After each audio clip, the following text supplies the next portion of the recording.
महाराष्ट्र साहित्य महामंडळाच्या विशेष उल्लेख करायचा म्हणजे त्यांनी महाराष्ट्र साहित्य महामंडळाच्या अक्षरयात्रा या वाङ्मयीन मासिक अंकाचे 2 वर्ष संपादन केले व जवळजवळ 11 वर्षे मराठवाड्या साहित्य परिषदेचे मुखपत्र असलेल्या प्रतिष्ठान या वाङ्मयीन अंकाचे 2 वर्ष जवळजवळ 11 वर्ष संपादन केले. डॉक्टर प्रभुने यांनी लिहिलेल्या किंवा भाषांतरित केलेल्या सर्वच पुस्तकांचा उल्लेख आज करणे शक्य नाही वेळेअभावी. त्यासाठी वेगळा कार्यक्रम आपल्याला करावा लागेल. पण विशेष उल्लेख करायचे म्हणजे त्यांचे किताबी नवरस हे पुस्तक. ते त्यांनी मूळ किताबी नवरस हे 59 श्लोकांचं आणि जवळजवळ 17 ओव्यांचं विजापूरचा जो सुलतान होता दुसरा इब्राहिम यांनी लिहिलेले हे काव्य आहे. भारताच्या इतिहासात आणि त्याच्यामध्ये he is to respect both Islam आणि मुस्लिम रिलिजन आणि हिंदुइझम. तो आपल्या हिंदू देवतांची पूजा करत असे. त्याला इतिहासामध्ये भारताच्या देशामध्ये जगद्गुरु बादशाह म्हणून तो ओळखला जातो. त्याला संगीताची अतिशय आवड होती. त्याने हे पुस्तक लिहिले. यामध्ये मी म्हणल्याप्रमाणे 59 कविता आहेत आणि 17 ओव्या आहेत आणि या सगळ्या नवरसांची ओळख करून देण्यासाठी त्यांनी लिहिलेल्या आहेत. संगीतातल्या नवरसासाठी त्यातली एकच ओवीचा अर्थ तुम्हाला सांगतो, म्हणजे त्यावरून त्याच्या व्यक्तिमत्वाची कल्पना येईल. त्यांनी लिहिलेलं आहे, वेदर तुर्क म्हणजे भाका न्यारी भाका मीन्स भाव, कहा तुर्क कहा ब्राह्मण, वेदर तुर्क और मुस्लिम or a Brahman with a different language, emotion is the same. So he was kind of a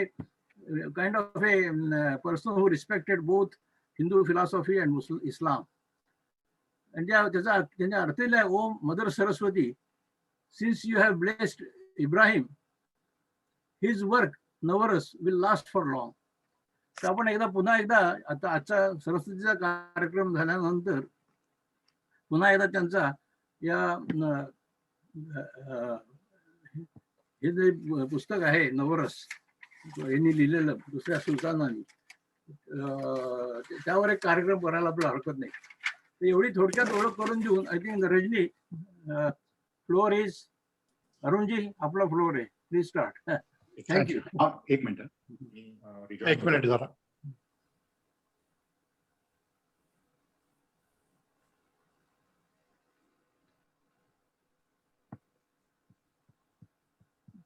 ते सुरू करेपर्यंत रजनी त्यांनी लिहिले, oh mother Saraswati, since you have blessed Ibrahim, his work Navras will also last for long.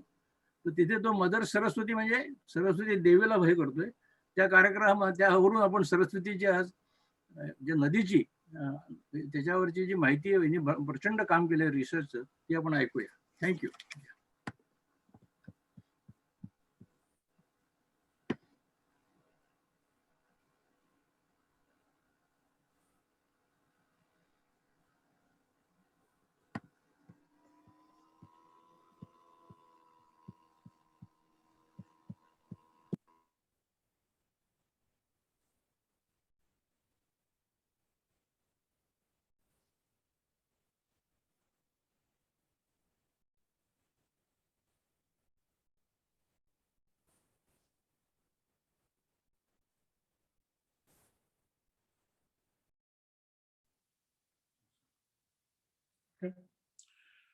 कॅरेडोस्कोपने मला सरस्वतीवर व्याख्यान देण्यासाठी आमंत्रित केले, त्याबद्दल व्याख्यानापूर्वी मी प्रथम आभार मानतो.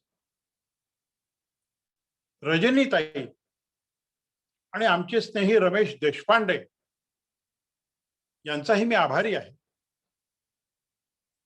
व्याख्यानाचं सूत्र असं असेल, वैदिक काळात सरस्वती नदीचे जल दिसत असणे, कालांतराने सरस्वती नदीचे जल लुप्त होऊन दिसे नासे होणे, वैज्ञानिक प्रयत्नाने आज सरस्वती नदीचे जल पुन्हा दिसू लागणे, हे या आधारे आपल्याला पुढचे मुद्दे सगळे बघायचे आहेत. तेव्हा सुरुवात अशी करता येईल आपल्याला. खरं म्हणजे नित्य नूतन रूप धारण करणं हा निसर्गाचा धर्मच आहे. बदलत राहणं ही चराचर सृष्टीची प्रकृती आहे. बदल ही जीवनाची प्रकृती आहे, प्रवृत्ती आहे. याचा अनुभव आपण नेहमीच घेत आलो आहोत. महासागर असो, महापर्वत असो, महानदी असो, त्यांच्या स्थित्यंतर हे घडतच असते. स्थित्यंतर म्हणजे स्थितीत बदल घडतच असतो. आणि स्थित्यंतर झालं की रूपांतर होतच असतं. स्थिती बदलली, रूप बदलतं. आणि स्थिती इतकी बदलू शकते, हे रूप इतकं बदलू शकतं की पूर्व रूपाचा विसर पडावा. सरस्वती नदी ही सुद्धा या निसर्ग क्रमाला अपवाद नाही. सरस्वती नदीच्या स्थित्यंतराचा आणि रूपांतराचा गेल्या 4000 वर्षांचा प्रवास खरोखर थक्क करणारा आहे. सरस्वतीचे पैलू दोन. एक म्हणजे पहिला नदी आणि दुसरा विद्या देवता, कला देवता. विपुल व वेगवान प्रवाहाने भारत भूला सुजलाम सुफलाम करणारी ही सरिता लुप्त झाली आणि वाग्देवता रूपाने चिरंजीव झाली. हे दोन्ही पैलू तितकेच महत्वाचे आहेत. जिओग्राफी, जिओलॉजी, आर्किओलॉजी, हायड्रोलॉजी, मिटिरिओलॉजी, ग्लेसियोलॉजी इत्यादी वैज्ञानिक शास्त्रे सरस्वतीच्या नदी या पैलूचा अभ्यास करतात. तर मूर्तिशास्त्र, शिल्प, चित्र, संगीत आदी कला व पुराणे, दैवत कथा, ललित वाङ्मय यातून सरस्वतीच्या सांस्कृतिक पैलूचा विचार होतो. या दोन्ही पैलूंचा जेव्हा एकत्र विचार केला जातो तेव्हा तो सरस्वतीचा पूर्ण विचार असू शकतो. आणि असं असल्यामुळे व्याख्यानाच्या या पूर्वार्धात सरस्वतीची नदी म्हणून होणारी स्थित्यंतरे कशी होत गेली हे आपण विचारात घेतले आहे. तर व्याख्यानाच्या उत्तरार्धात या सरस्वती नदीचे देवतेत रूपांतर होण्याच्या प्रक्रियेचा विचार केला आहे. सरस्वती नदी वाग्देवतेत कशामुळे रूपांतरित झाली आणि या रूपांतराला आजवर कसे स्वीकारले गेले याचा हा विचार उत्तरार्धात होणार आहे. आता आपण आधी सरस्वतीचा नदी म्हणून विचार करू.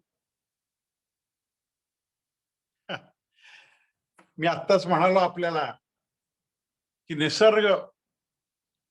निसर्गात बदल होणं ही निसर्गाची प्रकृती आणि प्रवृत्ती आहे. तेव्हा निसर्ग चक्रातील बदलाला अनुसरून सरस्वती प्रमाणे बदल घडत गेलेल्या जगात अशा अनेक नद्या आहेत. सरस्वती काही एकटी असू नाही शकत. साधारण 4000 वर्षांपूर्वी सरस्वती नदी जशी भारतातल्या थरच्या वाळवंटात लुप्त झाली तशी साधारण 5000 वर्षांपूर्वी आफ्रिका खंडातल्या सहारा वाळवंटात त्यामुळे रॅसेट नदी ही लुप्त झाली.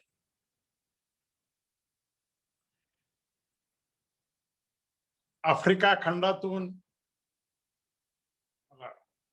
हे पाहिजे होतं. हा,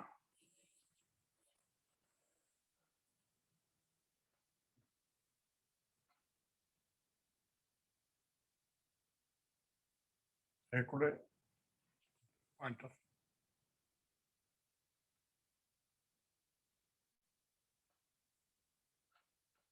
आपण असं पाहतो की भूगर्भात लुप्त झालेल्या टॅमनर ॲसेट नदीच्या प्राचीन शुष्क पात्रांचं जाळं पण मी दाखवलं इथे.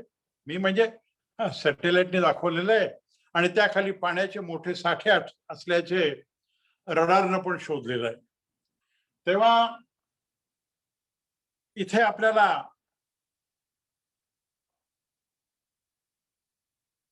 अल्जेरियाचा हा भाग आहे आणि हे टॅमनर ॲसेट नदी एकेकाळी 5000 वर्षांपूर्वी अशी वाहत होती. हा जो चौकोन केलेला आहे हायलाइट, तो मॉरोटेनिया नावाचा देश आहे, सध्या या नावाने ओळखला जातो. आणि इकडे हा सगळा अटलांटिक महासागर आहे. इथं ती रिकामी व्हायची नदी. आणि मुळामध्ये आजचा जो अल्जेरिया आहे तिथं तिचं उगमस्थान होतं अल्जेरियाच्या दक्षिण भागामध्ये पर्वतातून. हा जो दुसरा इथं दिसतोय तुम्हाला, हे अगदी अतिशय स्पष्टपणे हे ज्याला पॅलिओ चॅनल, ज्याला मराठीमध्ये शुष्क पात्र असं आपण म्हणतो, या शुष्क पात्रांचा शोध घेण्यामध्ये जॅपनीज अर्थ ऑब्झर्वेटरी सॅटेलाइटला यश मिळालं. आणि हे इथं आपल्याला याच नदीचं, म्हणजे जे इकडे दाखवलं होतं, हे इथे जे जाळं दिसत आहे ते खरोखरची इमेज ही अशी आहे. तेव्हा हे यासाठी मी दाखवतोय तुम्हाला. पुढे जेव्हा आपण सरस्वतीचे शुष्क पात्र बघणार आहोत, सॅटेलाइटनी दाखवलेली, अगदी अगदी अशीच तुम्हाला दिसतील. इतकं साधर्म्य या म्हणजे त्याच नाही अशा अनेक नद्यांमध्ये आपल्याला आढळून येतं. तेव्हा मुद्दा असा आहे की मॉरोटेनिया आणि अल्जेरिया देशांच्या वाळवंटी प्रदेशात एकेकाळी भरपूर वाहणाऱ्या नद्या होत्या. मी इथं रेफरन्स दिलेला आहे. ज्या जिज्ञासू लोकांना इच्छा असेल त्यांनी ह्या मोठा प्रसिद्ध पेरियडिकल आहे, रिसर्च जर्नल आहे, त्याच्यामध्ये हा लेख प्रसिद्ध झालेला आहे. तेव्हा सहारा वाळवंटातील आजच्या मॉरोटेनिया आणि अल्जेरिया देशांच्या वाळवंटी प्रदेशात एकेकाळी भरपूर वाहणाऱ्या नद्या होत्या, तळी होती, हिरवळ होती, हिरवीगार कुरणे होती, वनस्पती होत्या, पशुपक्षी होते आणि मानवी वस्तीने तो भाग नांदता होता. सरस्वतीच्या काठी असंच होतं, हिरवीगार कुरणे होती. आणि हे सगळं वर्णन म्हणजे हा सगळा आपल्याला या मासिकामध्ये वाचायला मिळेल, या जर्नलमध्ये, या लेखामध्ये. मुद्दा असा की सरस्वती आणि टॅमनर ॲसेट या दोन्ही नद्या वाळवंटात लुप्त झाल्या. आज दोन्ही प्राचीन नद्यांची प्राचीन शुष्क पात्रे शोधली गेली. प्राचीन शुष्क पात्रांच्या खाली भरपूर जलसाठेही आहेत. असे असले, हा सगळ्यात महत्वाचा भाग आहे, असे असले तरी भूगर्भात लुप्त झालेली सरस्वती नदी विद्या देवतेमध्ये रूपांतरित होऊन आजही जनमानसावर अधिराज्य गाजवते, मूर्ती रूपाने पूजली जाती आहे. अनेक पुराण कथा, लोककथा, दंतकथांच्या रूपानं भारतीय संस्कृतीचा एक अविभाज्य भाग बनून चिरंजीव झाली आहे. टॅमनर ॲसेट नदीच्या वाट्याला मात्र असं चिरंजीवत्व आलेलं दिसत नाही. 1920 पर्यंत आपण आता सरस्वतीकडे सरळ वळू. 1920 पर्यंत सिंधू काठी वसलेल्या, इथं सिंधू आपल्याला दिसते, तो दाखवू शकतो, सिंधू नदीकाठी वसलेल्या मोहनजोदारो या प्राचीन शहराचा आणि 1921 मध्ये रावी किनारी वसलेल्या हडप्पा शहराचा शोध लागला. हळूहळू त्यावर अधिक संशोधन होत गेली. सरस्वती नदीच्या किनारी व आखाती प्रदेशात हडप्पन संस्कृतीची अनेक गावे शोधली जाऊ लागली. उत्खननात शहरे सापडत गेल्यानेही सरस्वती विषयी अधिक सखोल संशोधन होण्याला चालना मिळाली.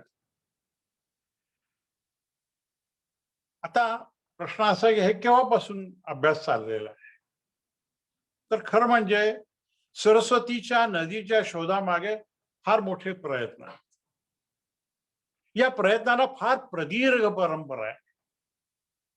सरस्वती घागरा हक्कर, घागरा आपण भारतात म्हणतो, पाकिस्तानात तीच नदी पुढे गेली की त्याला हक्कर असं म्हटलं जातं.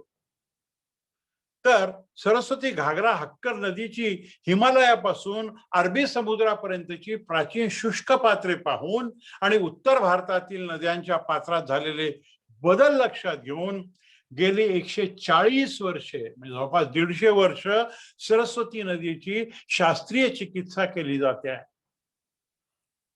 ही शुष्क पात्रे म्हणजे ती शुष्क पात्रांचा त्या शुष्क पात्रांचा अभ्यास करून रिमोट सेन्सरमुळे या शोधाला अधिक नेमकेपणा प्राप्त होण्यास मदत झाली. या सर्व शोधांविषयी आपल्याला थोडक्यात सांगता येईल. म्हणजे आपण आता दुसऱ्या मुद्द्याकडे येतो की हा शोध कसा घेतला गेला. याबद्दल अनेक वेगवेगळे मतप्रवाह जरी एकेकाळी होते, आजही असतील, तरी सुद्धा आज असं मानलं जातं नवीन संशोधनाच्या आधारे की हिमालय पर्वतातील बंदरपुंछ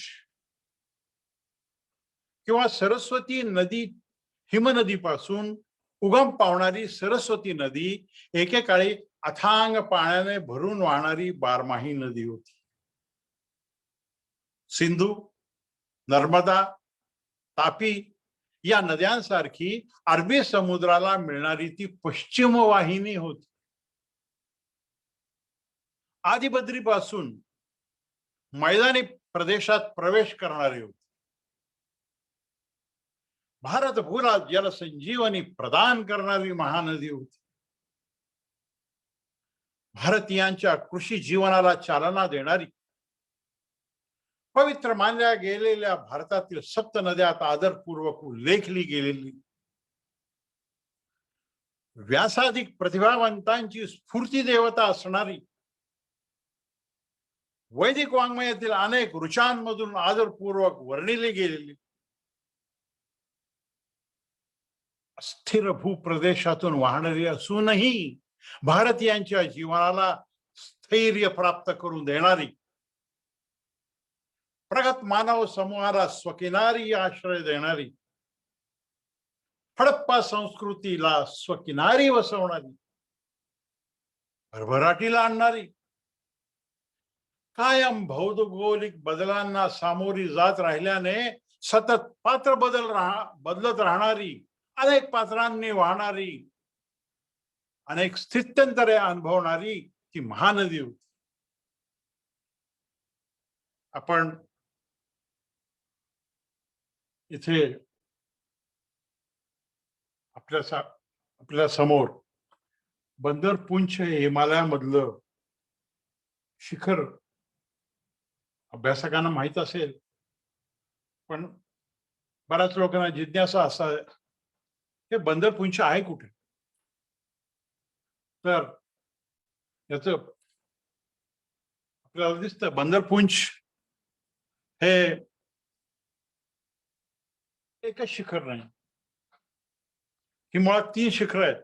वैदिक सरस्वती नदी हिमालयातील बंदरपुंछ शिखरांच्या समुदायातील बंदरपुंछ किंवा सरस्वती ग्लेशियर मधून उगम पावत होती. कुठे आहे बंदरपुंछ? तर ही मुळात 3 हिमशिखर आहेत. त्यातल्या एका शिखराला काला नाग या नावाने ओळखलं जातं. बाकीची ही 2 आहेत. हे तिन्ही मिळून बंदरपुंछ आहे. बंदरपुंछ म्हणजे माकडाचं शेपूट मराठीमध्ये. तर हे जे आहे त्याला काला नाग म्हटलेलं आहे. ते लाल वर्तुळानं मुद्दाम इथं अधोरेखित केलेलं आहे. तर त्या मागे असलेल्या हरिकी डून या नावाच्या हिमनदीमधून सरस्वती नदी एकेकाळी उगम पावत असे असं मानलं जातं. गंमत अशी आहे, आपल्याकडच्या यमुना ही ही पवित्र नदी आहे, जी कृष्णाशी संबंधित आहे, कृष्ण चरित्राशी, ती नदी सुद्धा याच बंदरपूरच्या शिखरातल्या यमुनोत्री हिमनदीतून उगम पावते आजही. यमुनोत्री आपल्याला माहिती आहे, कालांना माहित नाही. आणि गंमत म्हणजे सरस्वती आणि यमुना या दोन्ही नद्या वैदिक काळात काही अंतरापर्यंत समांतर वाहत होत्या. आपल्याला अधिक स्पष्ट होण्याच्या दृष्टीनं इथे मी 3 नकाशे ठेवलेत समोर. बंदरपूरचे तर आपण पाहिलेलं आहे. इथे हरिकेडून आहे. तिथून आता तुम्हाला दिसतंय हे सॅटेलाइटचं चित्र आहे गुगलचं, तिथं सगळं काळ आहे बघा, कुठेही बर्फ नाही, आजही नाही. जेव्हापासून गेला तो गेलाच. इकडे खाली यमुनोत्री आहे, एवढ्या या जवळ येते, फार अंतर नाही ते. तिथी अवस्था काही फार चांगली नाहीये, हळूहळू वरती बर्फ आहे पण खाली काळच दिसते आपल्याला. गंगेची तर अवस्था फार वाईट व्हायला लागलेली आहे, तो विषय वेगळा. ती सुद्धा उद्या सरस्वती सारखी पावसाळी नदी झाली तर आश्चर्य वाटायला नको असं वैज्ञानिक मानतात. इकडं खाली गुगलचा दुसरा एक मॅप ठेवलेला आहे. इथं हरिकेडून आणि यमुनोत्री हे 2 अधोरेखित केले आहेत. खाली डेहराडूनच्या जवळ आपल्याला दिसतंय, खाली नवी दिल्ली पण आपल्याला दिसतंय. तर हा सगळा भाग उत्तर भारताचा आहे. डेहराडून पासून हरिकेडून आणि यमुनोत्री जवळ आहे, हा मुद्दा आहे त्याच्यामध्ये. त्यानंतर या नद्या समांतर वाहत होत्या. याच काळामध्ये या नकाशामध्ये अधिक स्पष्ट होईल, इथं मी त्याला जरा अधोरेखित केलं आहे त्या नकाशाला. दृष्टवती, शतुद्री म्हणजे आजची सतलज, इथं सतलज आपल्याला दिसते आहे. तर आणि यमुना या तिच्या उपनद्या होत्या. हिमालयातून वाहून आणलेले अमर्याद पाणी सरस्वतीत आणून सोडत होत्या.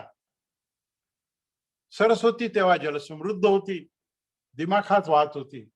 तुम्हाला इथं आता पुढे येणार आहे परत, इथे एक रापेर नावाचं दिसतंय पहा, त्याला रूपनगर म्हणतात.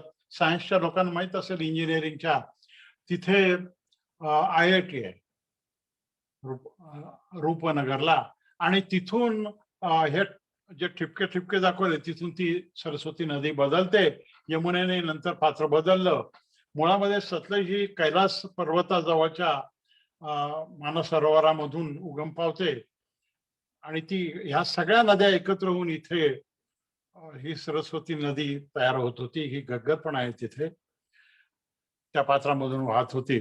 असो, तर इंग्रजीमध्ये तुम्हाला तिथं वैज्ञानिक काय लिहिलेलं, वाल्दिया फार मोठा संशोधक, यांनी जे लिहिलं तेही तुम्ही वाचलेलंच असेल. तेव्हा आज मात्र आपण जेव्हा पाहतो तेव्हा आज मात्र ही महानदी अशी नाही. आज ती दिमाखानं वाहताना दिसत नाही. आज आढळते ती केवळ सरोवर रूप बनवून अविशिष्ट राहिली. जल वैभव लयाला गेलेली, जल संजीवन संपून जलविहीन बनलेली, जल शुष्क बनून कोरडी ठाक बनलेली, वृक्ष शुष्क बनून रखरखीत बैराण वाळवंटी पात्र बनलेली, भौगोलिक उत्पातांशी सतत झगडताना थकून जाऊन शनैही जल क्षीण बनत जाऊन भूगर्भात लुप्त होणारी महानदी म्हणून आज ती ओळखली जाते.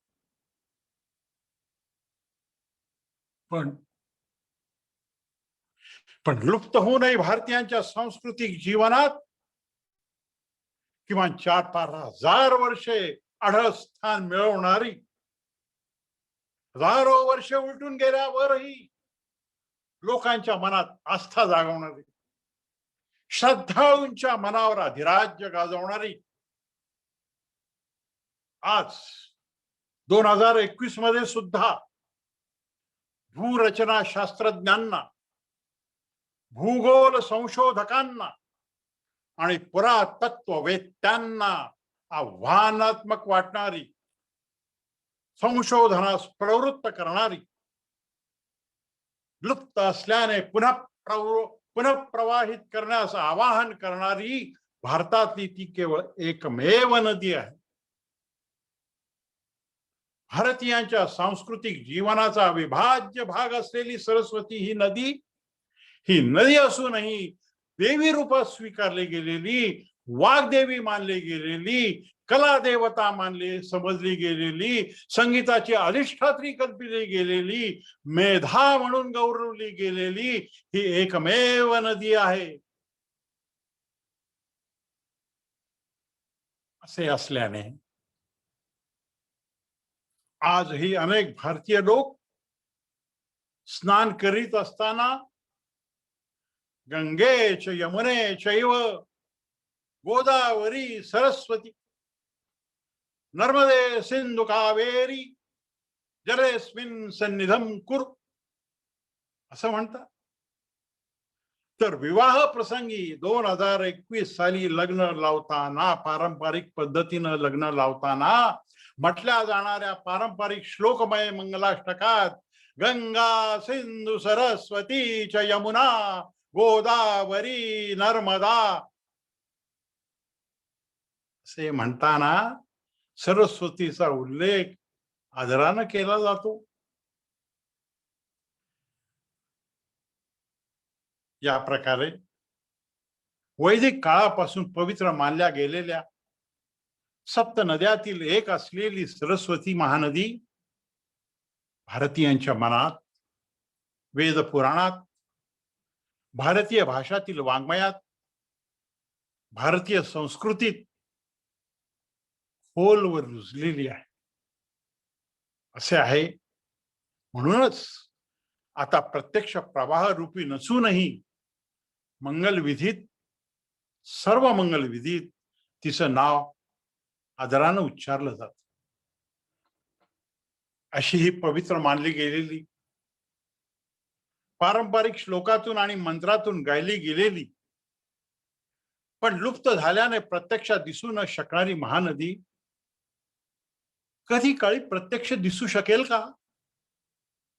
वाहू शकेल का? गंगा जलासारखे सरस्वती जल ही तीर्थ म्हणून प्राशन करता येऊ शकेल का? अशा अनेक प्रश्नांना होकारार्थी मिळण्याची शक्यता निर्माण झाली. ती जिज्ञासू वैज्ञानिक, संशोधक वैज्ञानिकांनी सरस्वती नदीकडे त्यांची शोधक दृष्टी वळवल्यावर, पण तिकडे वळण्यापूर्वी सरस्वती नदी कधी आणि का लुप्त झाली असावी या प्रश्नांचा आधी आपण थोडक्यात विचार करू. आपण इथं पाहतो आहोत की हे जे प्रसिद्ध जर्नल आहे, भारतीय सरस्वती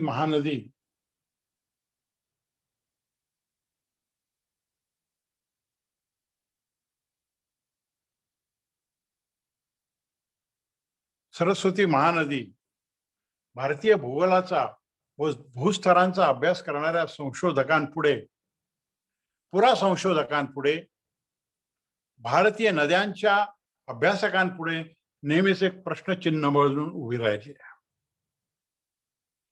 एकेकाळी सतलज आणि यमुना हिमालयातून वाहून आणलेले अमर्याद पाणी 12 महिने सरस्वतीत आणून सोडत होते. आपण पाहतो इथे या सगळ्या नद्या एकत्र व्हायच्या तोपर्यंत त्यांना वेगवेगळी नावं होती.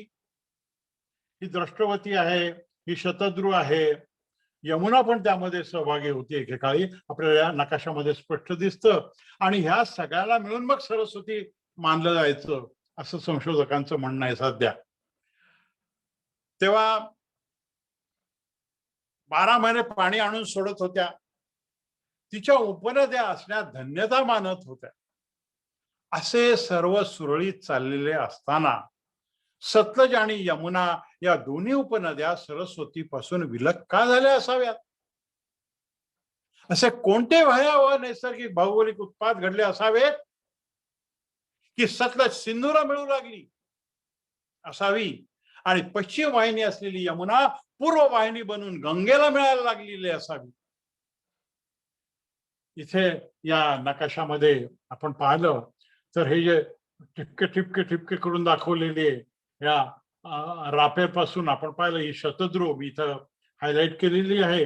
ही शतद्रू इकडं मानस सरोवरापासून उगम पावते, तिच्या शेजारची ही यमुना आहे. तर ही रापेर पासून या ठिपक्या ठिपक्या ठिपक्याने इकडं खाली आली आणि ती सिंधूला मिळाली. नंतरही पुन्हा तिने पात्र बदललं, पण परत आता तिथंच आहे ती. आणि इकडं ही यमुना नदी ही सुद्धा इथपर्यंत येत होती, काही काळ समांतर आली आणि नंतर तिचं पात्र बदलून ती पूर्व वाहिनी बनली आणि पुढे गंगेला जाऊन मिळायला लागली. तेव्हा आणि आपल्याला पाहिलं हे शेवट आपल्याला दिसतो इकडे कच्छच्या रणामध्ये, इथे येऊन ती मिळते खाली. तेव्हा सरस्वतीला जलश्रीमंत बनवणाऱ्या सतलज व यमुना तिच्यापासून विलग झाल्यावर व हिमनदीपासून मिळणारा जलप्रवाह संपुष्टात आल्यावर ती जलक्षीण बनली, आजच्या घागरा नदीतून वाहू लागली. रेनेसान्स मध्ये प्रकाशित झालेला केस वाल्दिया, ज्यांचं नाव आपण केस वाल्दिया म्हणतो ते खडगसिंग वाल्दिया, यांचा या संदर्भातला लेख फार महत्वाचा आहे. हिमालयन जिओलॉजीचे विशेष अभ्यासक असलेले वाल्दिया यांचे सरस्वती द रिव्हर दॅट डिसअपिअर्ड हे 2002 साली मध्ये प्रकाशित झालेले पुस्तक या दृष्टीने खूपच महत्वाचं आहे. मुद्दा असा की सरस्वतीच्या वैभवपूर्ण जीवनात अशी नाट्यपूर्ण वळणे का आली असावीत, काय घडले असावे, यावर अनेक जगातल्या संशोधकांनी काम केलं. पाश्चिमात्य आपल्याकडचे मधुकर ढवळीकर हे या संदर्भात फार महत्वाचं लिहितात. आणि मग त्यांचं म्हणणं असं की साधारण 4000 वर्षांपूर्वी एक मोठी नैसर्गिक आपत्ती आली असावी, एक अतिशय शक्तिशाली भूकंप झाला असावा. त्या भूकंपाच्या हादऱ्याने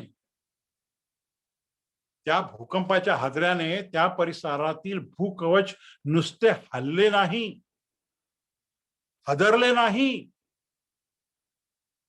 तर ते सगळं भूकवच असं वर उचललं गेलं असावं. या संदर्भात ढवळीकरांनी नोंदवलेले महत्वाचे मत आहे. हे भारताची कुळकथा नावाचं पुस्तक फार प्रसिद्ध आहे, म्हणजे महत्वाचं पुस्तक आहे. कारण पुरातत्वातील अनेक कूटस्थळांचा वेध घेणाऱ्या ढवळीकरांना जागतिक पुरातत्वज्ञ म्हणून मान्यता आहे. सरस्वती लुप्त होण्याच्या संदर्भात ते काय लिहितात बघूयात आपण. ढवळीकर लिहितात, आपल्याकडील सरस्वती नदीचे उदाहरण या संदर्भात लक्षणीय आहे. एक मोठी नदी एकाएकी नाहीशी झाली असे सांगितले जाते. एक सबंध नदी कशी लुप्त होईल? या नदीच्या तीरावर वैदिक आर्यांची संस्कृती बहरली. ऋग्वेदात तिची गौरवशाली वर्णने आहेत. परंतु सुमारे 4000 वर्षांपूर्वी ही नदी आटू लागली आणि कालांतराने वाळवंटात लुप्त झाली.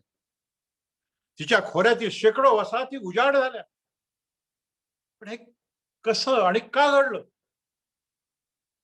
पण त्यामुळे दंतकथा रचल्या गेल्या. पण त्यांची शास्त्रीय मीमांसा, कारण मीमांसा आता केली जाते आहे. अवकाशातून घेतलेल्या छायाचित्रांवरून असे दिसते आहे की हजारो वर्षांपूर्वी सतलज आणि यमुना या सरस्वतीच्या उपनद्या होत्या. 4000 वर्षांपूर्वी त्यांनी आपली पात्रे बदलली. उत्तर भारतात अधूनमधून भूकंप होतात. अशाच एका भूकंपाच्या जोरदार धक्क्याने नद्यांची पात्रे उंचावली गेली आणि त्यामुळे त्यांचे पाणी जागा मिळेल तिकडे वाहू लागले. त्यामुळे उत्तर भारताचा बराच मोठा भूभाग जलमय झाला. सुमारे 300 किलोमीटर लांब आणि 200 किलोमीटर रुंद इतक्या मोठ्या प्रदेशावर पाणी पसरल्याचा पुरावा आहे. डेहराडून पासून अलाहाबाद पर्यंत पाणी पसरले. म्हणजे संपूर्ण दोआबाचा प्रदेश 60,000 वर्ग किलोमीटर पाण्याखाली गेला. सतलज सिंधूला आणि यमुना गंगेला भूकंपाच्या झटक्याने जाऊन मिळाली आणि सरस्वतीचे पाणी हळूहळू कमी होऊ लागले. इसवी सन पूर्व 2200 ते 2000 या काळात हे घडले आणि त्यामुळे सिंधू संस्कृतीचा ऱ्हास सुरू झाला आणि त्यामुळे ती लयाला गेली. या संदर्भात मी तुम्हाला सहज आठवण करून देतो. जर आपण मराठी पेपर वाचत असाल तर कालच्या लोकसत्यामध्ये कालच्या परवाच्या लोकसत्तेमध्ये हरियाणामध्ये नदीतून जमीन कशी वर उचलली जातं याचा एक व्हिडिओ व्हायरल झालेला आहे. जिज्ञासूंनी तो बघावा. असं काहीतरी त्या काळामध्ये मोठ्या प्रमाणावर घडलेलं असावं. पण तो व्हायरल असल्यामुळे पुरावा कितपत ग्राह्य मला माहित नाही. पण सगळ्या पेपरमध्ये इंग्लिश मराठी सगळीकडे तो तुम्हाला बघायला मिळेल. ह्या मासिकामध्ये अतिशय महत्वाचा लेख अगदी 2012 साली प्रसिद्ध झाला. एक लुझियानाचा आहे. तुम्ही पाहत असाल नाव जर तुम्ही उघडून पाहिली मासिक. हे जिओलॉजीवरच पुस्तक आहे खास. सगळे ब्रिटिश संशोधक आहेत. मोठ्या संस्थेमधले विद्यापीठामधले. त्यातला पहिला जो आहे तो आपल्या लुझियानातलाच आहे अमेरिकन. बाकीचे ब्रिटिश लोक आहेत. त्यांनी सुद्धा हेच मत 12 साली नोंदवलेलं आहे. त्यांचं म्हणणं असं की पश्चिम वाहिनी असणाऱ्या सतलज नदीचे पात्र आणखीनच पश्चिमेकडे वळले. सरस्वतीला सोडून ते सिंधूकडे वळले. सिंधूला जाऊन मिळाले. तर पश्चिम वाहिनी असलेले यमुनेचे पात्र मात्र सरस्वतीला सोडून पूर्वेकडे वळले. गंगेला जाऊन मिळाले. सरस्वती सरळ उचलल्या गेलेल्या वाळवंटात शिरली आणि लुप्त झाली. म्हणून आजही थरच्या वाळवंटात सरस्वती लुप्त झालेली आहे. आजवर याविषयी अनेकांनी अनेक संशोधन लेख लिहिले आहेत. या संदर्भात जिओलॉजीच्या मार्च 12च्या अंकातील हा लेख मात्र जिज्ञासूने अगदी जरूर वाचण्यासारखा आहे. आपल्याला सहज मिळू शकेल. आता सरस्वती शोधाविषयी झालेल्या प्रयत्नाविषयी थोडस बघू. सरस्वतीच्या शोधाची वाटचाल ही शतकापेक्षा अधिक काळाची आपण पाहिलं तर त्याविषयीची माहिती अशी. भारतीय लोकजीवनात लोकमनात खोलवर रुजलेली लुप्त झालेली पण वेद रामायण महाभारत पुराणे यात उल्लेखली गेलेली पौराणिक नदी. आपल्याकडे म्हण आहे पुराणातली वांगी पुराणातली. पण तसं काही नाहीये. इथं प्रत्यक्षात आहे ते. नुसतं पुराणातलं वांग नाहीये. खरोखरचं वांग आहे. प्रत्यक्षात असेल की नाही हे निश्चितपणे सांगणं कठीण असेल. हे सगळं खोटं आहे असं एक काही बांधलं जायचं. आणि असली तर ती शोधली जाईल की नाही याचा विचार करणं अवघड असेल. म्हणून या 140 वर्षाच्या परंपरेमधले काही महत्वाचे टप्पे आपण फक्त इथं बघणार आहोत. पूर्ण बघायला वेळ नाही आपल्याला. तर जनरल सर कनिंगहॅम 1883चे. कनिंगहॅम 2 आहेत त्यातले हे 1883चे. त्यांनी आजच्या हिमाचल प्रदेशमध्ये सर्वेक्षण करीत असताना तेथील एका नदीचे सरस्वती हे स्थानिक नाव त्यांच्या कानी पडलं आणि त्यांना ऋग्वेदातील सरस्वती नदीचं स्मरण झालं. नंतर ओल्डहॅम यांनी प्राचीन काळातील भूपृष्ठाखालील प्राचीन शुष्क नदी पात्रांबद्दल पहिल्यांदा 1886 मध्ये लिहिलं. त्यानंतर हा अगदी मी 140 वर्षानंतरचाच लेख तुमच्या समोर ठेवतोय. हा जर्नल ऑफ इंटरनॅशनल जिओ सायन्सचा आहे, कोरियामधून प्रसिद्ध होतं हे एपिसोड्स. हा 2020 साली प्रसिद्ध झालेला आहे. महत्वाचा लेख आहे फार, आणि अगदी अलीकडे प्रसिद्ध झालेला आहे. त्याचे सगळे डिटेल्स मी मुद्दाम इथं नोंदवलेले आहेत. तेव्हा त्यानंतर 100 वर्षानंतर संशोधकांनी सरस्वतीच्या शुष्क पात्रांचा अभ्यास केला. त्यावर विशेष संशोधन केलं ते रिमोट सेन्सिंग इमेजरीच्या मदतीनं. वैदिक काळात सरस्वती कोणत्या मार्गाने वाहत होती याचे उल्लेख ऋग्वेद आणि आर्ष महाकाव्य यात येतात. हे या नव्या संशोधनाला कसं पूरक आहे हे सिद्ध करणारे संशोधन लेख प्रसिद्ध झाले आहेत. हिमालयापासून गुजरातच्या समुद्र किनाऱ्यापर्यंत सरस्वतीमुळे हडप्पा संस्कृती कशी टिकून राहू शकली यावर पुराव्यांनिशी मते मांडणारे ही अनेक संशोधने प्रसिद्ध झाली आहेत. तेव्हा ह्या एपिसोड मध्ये मी तुम्हाला 20 साली मुद्दाम अगदी अलीकडचा घेतला, आणि तो अगदी अलीकडे 1 वर्षापूर्वीच प्रसिद्ध झालाय. अशा प्रकारचे वैयक्तिक प्रयत्न अनेक संशोधकांनी केले, पण या सर्व प्रयत्नांना शास्त्रीय बळ मिळवून दिलं ते अमेरिकेतल्या लँडसॅट उपग्रह कार्यक्रमांतर्गत घेतलेल्या पृथ्वीच्या छायाचित्रांनी. नुसतं बळच नाही दिलं, तर या सरस्वती नदीला पुनःप्रवाहित करण्याच्या विचाराला जन्मही अमेरिकेच्या लँडसॅटमुळे मिळालेला. आणि आज तसे प्रयत्नही केले जात आहेत. नासा आणि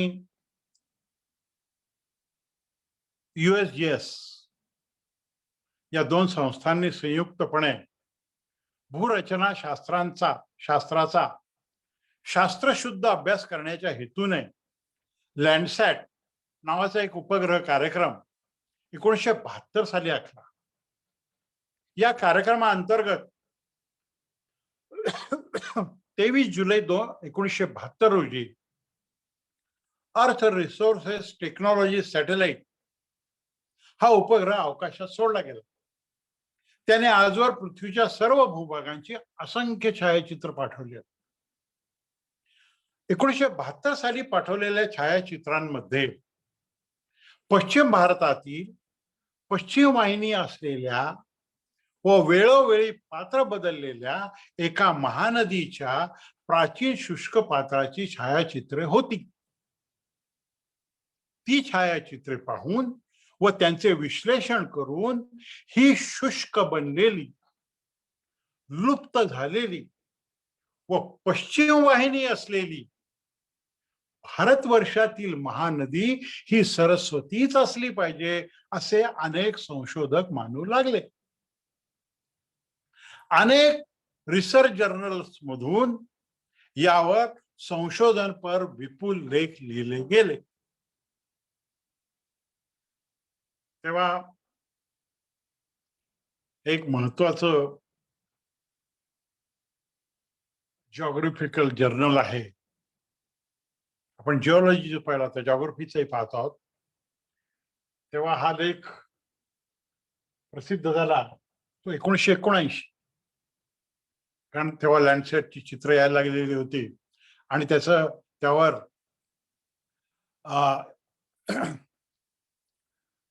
भारतीय अशा प्रकारचे संशोधन प्रकल्प घेऊन त्यावर संशोधन करणारे संशोधक आहेत. मी तुम्हाला इथं दाखवलेल्याप्रमाणे बाकी सगळे डिटेल्स तिथे मी दिलेले आहेत. त्या स्लाइडवरनं आपण वाचता आहात म्हणून मी त्याच्यावर पुन्हा वेळ नाही घालवत.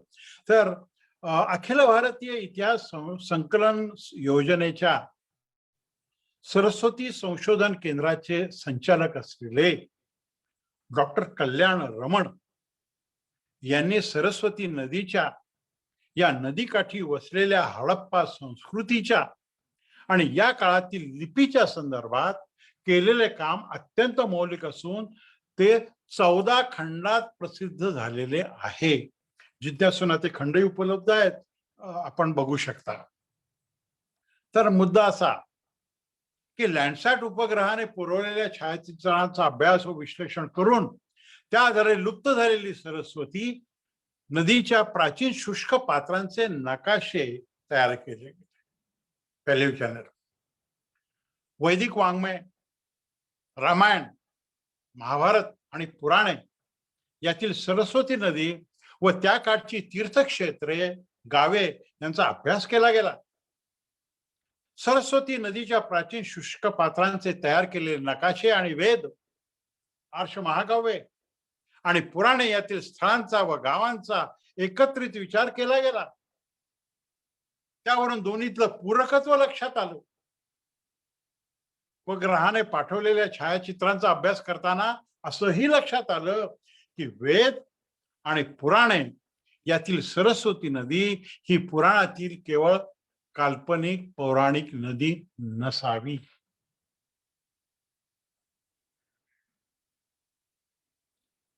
सरस्वती ही पुराणातली काल्पनिक नदी नसून एकेकाळची प्रत्यक्षातली 12 महिने वाहणारी महानदी होती. आत्ताच मी ढवळीकरांचा उल्लेख केला.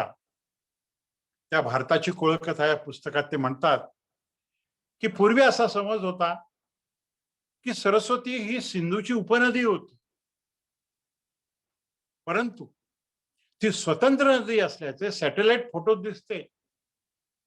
इतकेच नाही तर तिचे पात्र, ढवळीकर म्हणतात, माझं काहीच मत नाहीये, इतकेच नव्हे तर तिचे पात्र काही ठिकाणी 8 ते 14 किलोमीटर रुंदीचे होते. 8 ते 14 किलोमीटर रुंदीचे होते असे ढवळेकरांनी पुस्तकात म्हटलं आहे. 142 पानावर हा संदर्भ आपल्याला मिळेल. तेव्हा भरपूर वाहते पाणी असलेली 1500 किलोमीटर लांबीची, काही ठिकाणी 8 ते 14 किलोमीटर रुंद पात्र असलेली आणि साधारण 20 फूट खोल असलेली एकेकाळची ती बारमाही नदी होती. साधारण 4000 वर्षांपूर्वी 200 फुटांवर ती जमिनीखाली लुप्त झाली असावी. आजच्या हिमाचल प्रदेश, हरियाणा, पंजाब आणि राजस्थानातून ती वाहत असे. जो भूभाग आज पाकिस्तानात मोडतो त्यात वाहत जाऊन पुढे आजच्या गुजरात मधून वाहत असे व शेवटी अनेक मुखांनी अरबी समुद्राला मिळत असे.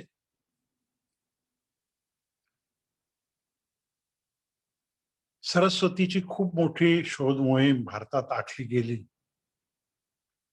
त्यामध्ये आजपर्यंत 23 मान्यवर संस्थांनी सरस्वतीच्या अस्तित्वाचा, लुप्त होण्याच्या कारणांचा, प्राचीन शुष्क पात्रांच्या आधारे भूगर्भात आजही असे काही वाहते जल आहे का, असलेच तर त्यांचा काळ काय असावा, भूगर्भातील लुप्त जल तलावर आणणे शक्य होईल का, आदी अनेक प्रश्नांचा शास्त्रीय पातळीवर शोध घेतला आहे. त्यातील काही 23 पैकी मान्यवर संस्था इथं मी तुम्हाला सांगू इच्छितो. सगळ्यात महत्वाचं म्हणजे इस्रो, अहमदाबादला साराभाईंनी हे स्थापन केलं. आपल्याला माहिती आहे सगळ्यांना, नावं मी सगळी वाचत नाही पण लक्षात घेण्यासारखं आहे. जोधपूरचंही इस्रो आहे. त्यात डिफेन्स लॅबोरेटरी यांनी पण काम केलेलं आहे. त्यानंतर नुसतं उत्तर भारतातल्या संस्थांनी काम केलं नाही तर एक प्रातिनिधिक मी आणलंय चेन्नई, तामिळनाडू खाली, तिथल्या सुद्धा रिसर्च सेंटरनी काम केलेलं आहे.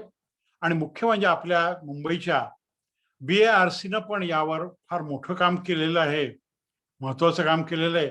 बाकी बेंगलोर, वडोदराची युनिव्हर्सिटी वगैरे आहेत असते. हा रिपोर्ट अतिशय महत्वाचा आहे. नाव आहे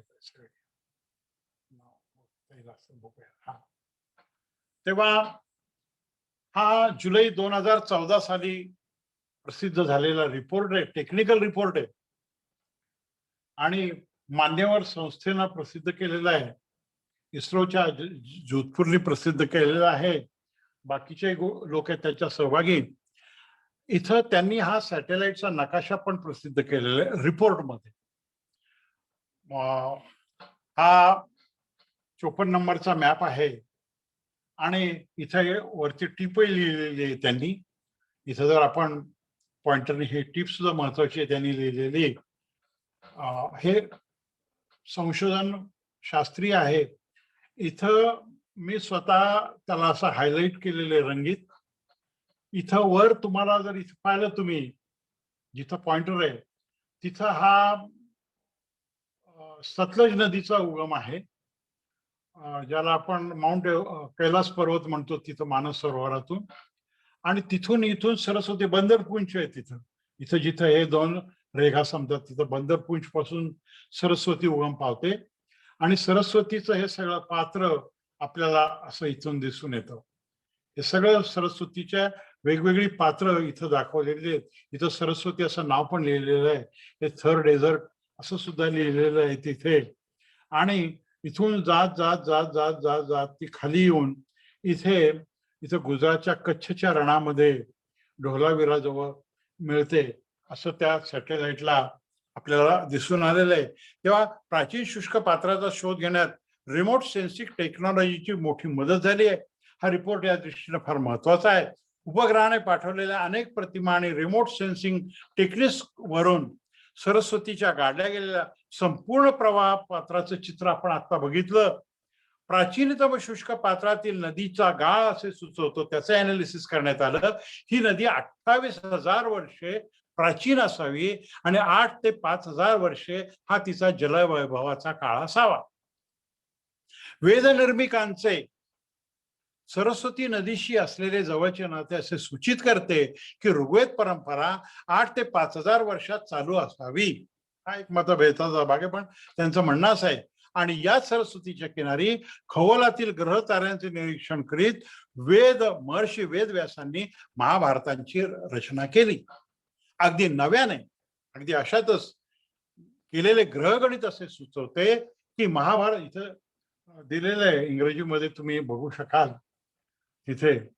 तेव्हा ग्रहगणित असे सुचवते की महाभारत युद्ध 3,792 वर्षांपूर्वी लढले गेले असावे. म्हणून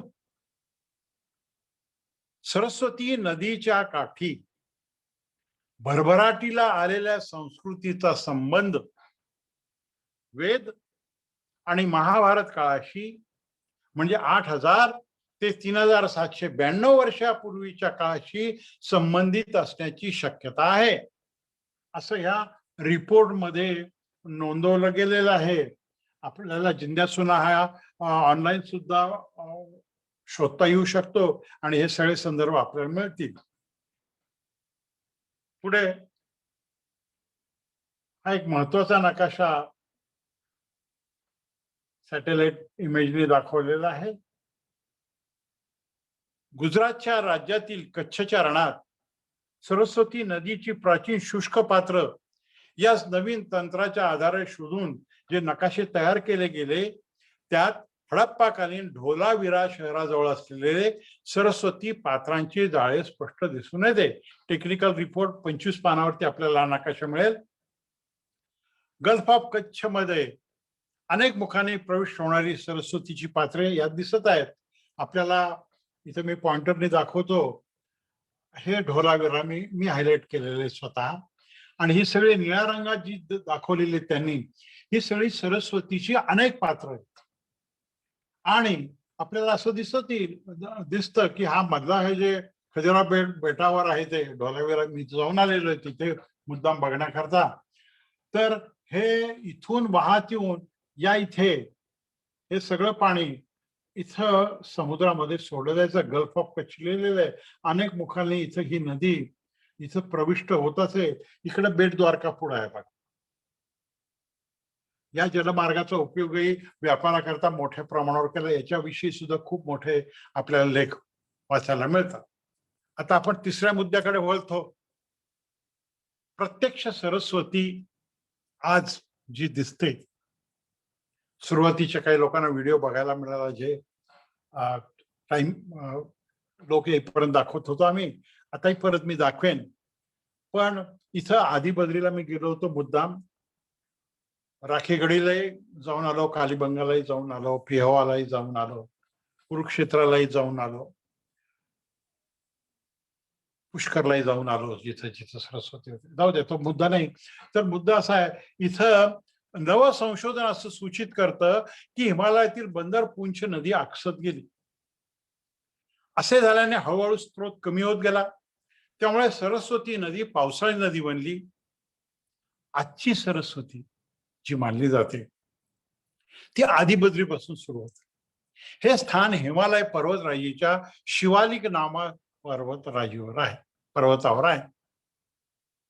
आज आज आपल्याला आदिबद्री येथील पाषाणाभोवतीच्या चिरांमधून पाण्यामागे दडलेल्या पाण्याचे थेंब 12 महिने 24 तास सतत ठिपकत असलेले दिसतात.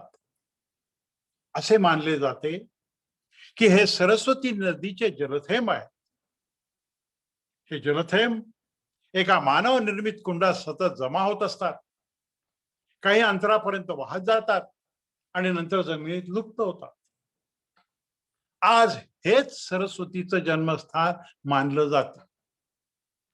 सरस्वती उगमस्थान, सरस्वती कुंड, आदिबद्री अशी भल्या मोठ्या अक्षरातली एक पाटीच त्या स्थानी शासनानं लावलेली आहे. आदिबद्री पासून उगम पावलेली सरस्वती नदी काळी एकेकाळी पुढे मैदानी प्रदेशात अनेक प्रवाहांनी वाहत असे. आजच्या हरियाणातील कुरुक्षेत्र, पेहवा, राजस्थानातील पुष्कर, राजस्थानमधील नल सरोवर या सर्व सरोवर रूपात आजही ती असल्याचे मानले जाते. सिंधू नदीपासून पूर्वेला साधारण 850 ते 900 किलोमीटर अंतरावरून समांतर वाहणाऱ्या या सरस्वती नदीच्या किनाऱ्यावरच हडप्पा संस्कृती विकसित झाली, बहरली, भरभराटीस आली. सरस्वतीचा जलस्रोत क्षीण झाल्यावर, ती लुप्त झाल्यावर हडप्पा संस्कृती नष्ट झाली. आपल्याला इथं दिसतंय, हे तर काय मी सांगायची गरज नाही, सरस्वती कुंड उद्गमस्थळ दिसतंय. इथं मी मुद्दाम एक सॅटेलाइटचा दुसरा व्ह्यू इथं ठेवलेला आहे की हरिकीदून आणि यमुनोत्री किती जवळ आहे हे पुन्हा एकदा अधोरेखित करतो. पण आणि खाली इथं आदिबद्री पण दाखवलंय. म्हणजे वैदिक काळातली सरस्वती या हरिकीदून मधून वाहत होती, ती याला समांतर होती. पुढे हे सगळं गायब झालं. मध्ये काय घडलं आपण बघितलंय. आणि आता आदिबद्री हे इथं आहे हरियाणामध्ये. इथं वरती सिमला मुद्दाम दाखवलेले. इथं गंगोत्रीचं शिखर आहे बघा, गंगोत्री, यमुनोत्री हे आपल्याला परिचित आहे. इथं केदारनाथ, हे सगळं हायलाइट केलं. इकडे डेहराडून हा सगळा भाग दाखवलेला आहे. आणि हे सरस्वतीचं कुंड इथून ती आपल्याला दिसते. आता एवढं सगळं वैज्ञानिक संशोधन पाहिल्यानंतर माझ्यासारख्या आणि तुमच्यासारखे जर कोणी असतील भाविक लोक, तर एक प्रश्न असा निर्माण होतो की बाप, आम्ही तर ते त्रिवाणी संगम गंगा सिंधू सरस्वती, सिंधू लुप्त आहे, यमुना, गंगा यमुना आणि सरस्वतीचा संगम तो त्रिवेणीला आहे, अलाहाबादला, प्रयागला. तिथं आम्ही विणीदान केलं. आम्ही पण गेलो होतो. मी स्वतः आई वडिलांना घेऊन गेलो होतो. आमच्या बायकोने विणीदान केलं, आमच्या आईने विणीदान केलं. आणि आता हे सगळं अभ्यास करताना चमत्कारिक काहीतरी समोर आलं. धक्का बसला मला अतिशय. अरे असं कसं काय, असं कसं काय. आणि मग या प्रयोग मानलं जात होतं. पण नंतर असं लक्षात आलं हे लाक्षणिक अर्थानं. एकेकाळी यमुना ही सरस्वतीची उपनदी असल्याने तिचे पाणी सरस्वतीत मिसळून एकरूप होत असे. ती सरस्वतीच बनत असे. अशा यमुनेचे पात्र जेव्हा पूर्वेकडे वळून गंगेला मिळू लागले, तेव्हा ती आपापतःच सरस्वतीचे पाणीही संगमात गृहीत धरलं जायला लागले. म्हणून गुप्त रूपात सरस्वती ही गंगा यमुना संगमात वाहते आहे असं मानलं जायला लागलं. त्रिवेणी संगमात असावं. लुप्त झालेली महानदी भारतीय मनाला भावनिक पातळीवर विसरणं अशक्य होतं. म्हणून सरस्वती मुळात पश्चिम वाहिनी असताना ती पूर्व वाहिनी असणाऱ्या गंगा यमुनेत गुप्त रूपात समाविष्ट आहे असं मानलं जात असावं. आता आपण शेवटच्या 2 मुद्द्यांकडे वळतो आणि हे फार महत्वाचे आहेत. ते म्हणजे जे प्रयत्न सरस्वतीला पुनःप्रवाहित करण्याचे केले जात आहेत तिकडं आपण वळू. मी स्वतः जेव्हा तिथं गेलो, आदिपदरीपासून जवळच, मी इथं नकाशामध्ये गुगलच्या दाखवलेलं आहे तुम्हाला, इथं वर आदिबद्री आहे आणि खाली मुघलवाली म्हणून लिहिलेलं आहे. हे 20 मिनिटामध्ये येतं साधारण किती 10 किलोमीटर आहे काहीतरी, 10 किलोमीटर अंतर आहे फक्त, जास्त नाही, 10 किलोमीटर अंतर आहे. आणि तिथे पहिला नलिका कूप खोदला गेला आणि त्यामध्ये ONGCनी खूप मोठी मदत केली, आर्थिक मदत केली, त्यांचे सगळे परिश्रम केलेला आहे. आणि मुद्दाम त्या पाठीचा फोटो मी त्या काळामध्ये, मला काही माहित नव्हतं इथं व्याख्यान द्यायचं, पण माझ्या स्वतःसाठी मी हे सगळं काम करीत होतो. आणि 2017-18 हे काम सुरू झालं, तेही तिथे लिहिलेलं आहे. ते मुद्दाम मी तुम्हाला इथं दाखवलेलं आहे. तेव्हा आपण या संदर्भात प्रत्यक्ष व्हिडिओ इथे तुम्हाला मी दाखवू इच्छितो. 2 व्हिडिओ मी एकत्र दाखवतो. पहिल्या व्हिडिओमध्ये आपल्याला असं दिसून येईल की गंगा नदीचं अक्षरशः उगम जिथं होतो तो व्हिडिओ एका मिनिटाचा साधारण असेल. आणि दुसरा व्हिडिओ आहे जिथे प्रत्यक्ष आपल्याला नदीचं पाणी खोदलेलं आहे असं दिसेल. तेव्हा हा व्हिडिओ आपण आता बघूयात.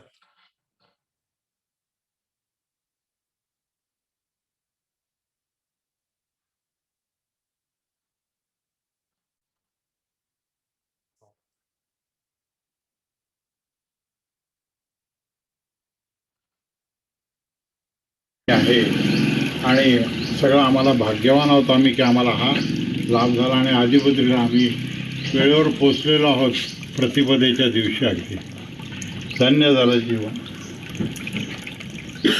हे हा सरस्वतीचा प्रवाह, इथून हिमालयातून सरस्वती येते आणि हिमालयातून सरस्वती आल्यानंतर ती मुळामध्ये सारस्वत किंवा सरस्वती या हिमखंडामधून उगम पावते. आता तो हिमनग नाहीसा झालेला आहे आणि त्या तिथून हिमालयातून वाहत वाहत ते पाणी इथे पहिल्यांदा जमिनीवर येतं. ज्याप्रमाणे गंगा ही हरिद्वारला पहिल्या प्रथम जमिनीवर येते पर्वतामधून, त्याप्रमाणे सरस्वती आदिबद्रीला इथे पहिल्यांदा येते. आणि हे जे आपल्याला गोमुख दिसतंय, हे मागं कुंड आपल्याला दिसतंय. तुम्ही जर झूम करून पाहिलं तर इथून असे थेंब थेंब थेंब थेंब तेव्हा समोरचं दिसतंय फार छान, टप टप टप टप असं पाणी पडतंय तिथून. आणि हे पाणी सगळं या कुंडात जमा होतं आणि कुंडातून या गोमुखाद्वारे इथं येतं. पुढे ही नदी जाते आणि दुर्दैवाने लवकरच ती भूमिगत होते, जमिनीमध्ये नाहीशी होते. हीच ती सरस्वती नदी. सोम नाव खाली बॉटल लाव. हे इथं आपल्याला दिसतंय. अशा कूपनलिका खोदल्या आणि त्यांना अगदी वर पाणी लागलेलं आपल्याला दिसतंय. अरे वा वा वा वा वा बेडू काय आता. छान छान छान. सरस्वती देवी. हे असा चर खोदलेला आहे आणि हा शेतकरी याच्यातलं पाणी शेतीला देतो. हे अशा कूपनलिका बऱ्याच खोदल्यात या भागात. तेव्हा मी मुद्दाम दोन्ही एकत्र दाखवले तुम्हाला. आधी नदी येते, आता ती पुनःप्रवाहित करण्याचा प्रयत्न आहे. तेव्हा भारतीयांच्या मनात हजारो वर्ष करून बसलेली सरस्वती पुन्हा पुनःप्रवाहित व्हावी अशी इच्छा भारतीय मनात असणे स्वाभाविक. लँडसॅट उपग्रहाने पुरवलेल्या छायाचित्रांवरून व प्राचीन शुष्क पात्रांचे नकाशे तयार केल्यावर या प्राचीन शुष्क पात्रांखाली भूगर्भात मुबलक पाणी उपलब्ध आहे हे संशोधकांच्या लक्षात आले. मग लुप्त सरस्वतीला पुन्हा प्रवाहित करण्याच्या आशा पल्लवित झाल्या. भारत सरकारने या कार्यासाठी मोठी महत्वाकांक्षी योजना आखली. मोठा निधी उपलब्ध झाला. पैशाची तरतूद केली गेली. हरियाणा, गुजरात, राजस्थान ही सरस्वती संबंधित राज्ये या योजनेत सक्रिय सहभागी झाली. ONGC सारख्या भारतातील अनेक मान्यवर संस्थांनी यामध्ये भाग नोंदवला. आदिबद्री या सरस्वतीच्या उगम स्थळापासून नकाशा दर्शित पात्रात आधी परीक्षा नलिका कूप खोदून बघायची योजना आखली गेली. ONGCच्या सहाय्याने त्यातला पहिला नलिका कूप आपण खोदलेला बघितला. त्याला भरपूर आणि गोड पाणी लागलं. त्यातील पाणी बाहेर काढण्यासाठी पंप हाऊस बांधण्यात आलं. सरस्वतीच्या शुष्क पात्रात असे बरेच नलिका कूप खोदले गेले. खोदलेल्या नलिका कूपांना 30 ते 40 मीटर खोलीवर अपेक्षेप्रमाणे भरपूर गोड, स्वच्छ आणि न संपणारं पाणी लागलं. आता आपण शेवटच्या स्लाइडकडे येतोय. तिथे हरियाणातील मुघलवालीपासून गुजरातमधील ढोलावीरापर्यंतच्या नकाशा निर्देशित प्राचीन शुष्क सरस्वती पात्राला अनुसरून 25 फूट रुंदीचा कालवा खोदण्याचे काम हाती घेण्यात आले. नलिका कूपातील पाणी उपसून त्या कालव्यात सोडायचे आणि सरस्वतीला पुनःप्रवाहित करायची अशी महत्वाकांक्षी योजना आहे. यातले पहिल्या काही किलोमीटर पर्यंतचे कालव्याचे खोदकाम करूनही पूर्ण झालं आहे. नलिका कूपातील पाण्याला उपसून सध्या ते शेतीसाठी आणि पिण्यासाठी उपयोगात आणले जात आहे. भारतीयांच्या मनातली सरस्वती अशा प्रकारे शोधण्याचे आणि पुनःप्रवाहित करण्याचे प्रयत्न आज जोरात सुरू आहेत. राजस्थानच्या मरुभूमीला पुन्हा सुजलाम सुफलाम करण्याचा प्रयत्न केला जातोय. एक फक्त सांगतो, BRCनं यामध्ये एक महत्वाचं काम असं केलेलं आहे की हे जे नलिका कूपामधलं पाणी आहे त्याची कार्बन टेस्ट घेतली आणि हे पावसाळी पाणी आहे, पावसाचं पाणी आहे की या पाण्याचं वय काय. आणि निष्कर्ष असा आहे त्या रिपोर्टमध्ये, म्हणून मी पुन्हा पुन्हा उल्लेख नाही केला, की ते वय सरस्वतीच्या नदीच्या कालखंडाशी जमणार आहे. जिज्ञासूंनी तो रिपोर्ट बघा. BRCचा फार महत्वाचं काम त्यामध्ये झालेलं आहे. तेव्हा सरस्वती नदीने गेल्या 5,000 वर्षापासूनची 4,000 वर्षापासूनची असे अनेक स्थित्यंतरे, रूपांतरे अनुभवली. जलवैभव अनुभवले, प्रवाह वेग अनुभवला, जल क्षीणता अनुभवली, सरोवर रूपे अनुभवली, लुप्त रूपात हजारो वर्षे अदृश्य राहिली, शुष्क पात्रांनी दुर्दैवाचे भोग भोगत राहिली, प्रवाहित होण्याची वाट बघत राहिली आणि वेळेतच भूगर्भातून भूतलावर पुन्हा अवतीर्ण झाली. जीव मात्रांना पुन्हा जीवदान करू लागली, तृषितांची तृष्णा भागवू लागली आणि शुष्क धरित्रीला संजीवित करू लागली. हजारो वर्षे लुप्त असूनही भारतीयांच्या मनात घर करून राहिलेली, सांस्कृतिक जीवनाचा भाग बनून राहिलेली, धार्मिक जीवनात मानाचे स्थानी राहिलेली आणि नदी असूनही विद्या देवता म्हणून आजही पूजनीय असलेली सरस्वती अशी आपल्याला आजही मोह पाडणारी नदी आहे असं सगळ्यांनाच वाटतं. आपण माझं भाषण 1 तास 10 मिनिटांमध्ये झालं, आपण थांबलात. मला फार आनंद वाटला. आपल्याला काही प्रश्न विचारायचे असतील तर परंपरेप्रमाणे आपण विचारू शकता. चॅटबॉक्स मध्ये कोणाचे प्रश्न नाही आहेत, पण तुम्हाला काही विचारायचं असेल तर जरूर तुमचा माईक ऑन करा, अनम्यूट करा आणि विचारा. इज ओपन माईक नाव. मी विचारू का प्रश्न? हो. अरुणजी, हा, द्वारका लुप्त झाली म्हणजे तुम्ही आता जे सौराष्ट्रापर्यंत नदीचा शेवट दाखवला, अरबी समुद्रात मिळते, त्या जवळ द्वारका दाखवली. द्वारकेचे समुद्राखालचे काहीतरी 1000 का 2000 फूटची मध्यंतरी चित्र आली होती की द्वारका तिथे बुडालेली आहे. या सगळ्या इतिहासाचे काही संबंध आहे का? इकडे जो भूकंप झाला त्यामुळे सरस्वती त्यामध्येच त्या त्या कालखंडातच द्वारका बुडाली असं काही कल्पना आहे का? याचा काही रिसर्च आहे का? द्वारकेबद्दल अभ्यास करून हम्म. त्यातले ओशनोग्राफीनं खूप मोठं काम केलं जपानच्या मदतीनं. हम्म. ते सगळं बघायला मी माझ्या नातवांना मुलांना घेऊन गेलो. कारण जिथे द्वारका बुडाली, मी 2दा द्वारकेला गेलो मुद्दाम. हम्म. जिथे द्वारका बुडाली तिथे म्हणजे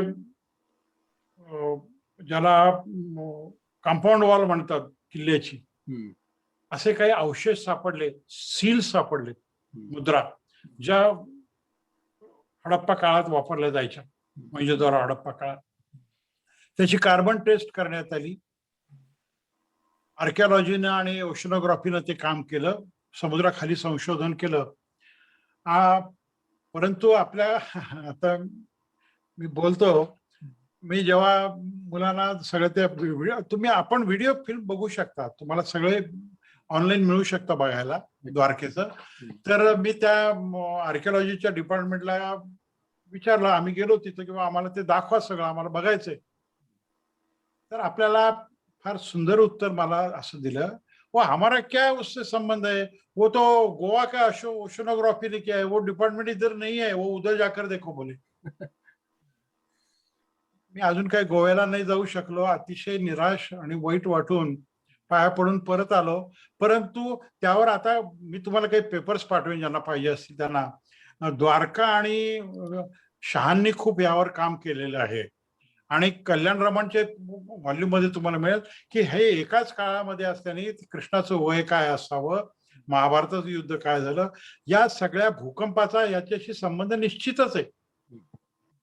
आणि आता त्यामधली मायथॉलॉजी आपण जरी सोडून दिले किंवा असं शापच मिळाला होता की द्वारका बुडणारच आहे वगैरे वगैरे, परंतु त्यामध्ये इतिहास असा दडलेलाच असतो प्रत्येक पुराणामध्ये की या सगळ्या भूकंपाचं स्खलन झालं आणि ती ती द्वारका खाली गेली, इकडची जमीन वर उचलली गेली आणि ती खाली गेली आणि द्वारका बुडाली. म्हणून तिथं मुद्दाम ते खरंय का नाही बघण्याकरता हे सगळं संशोधन झालं.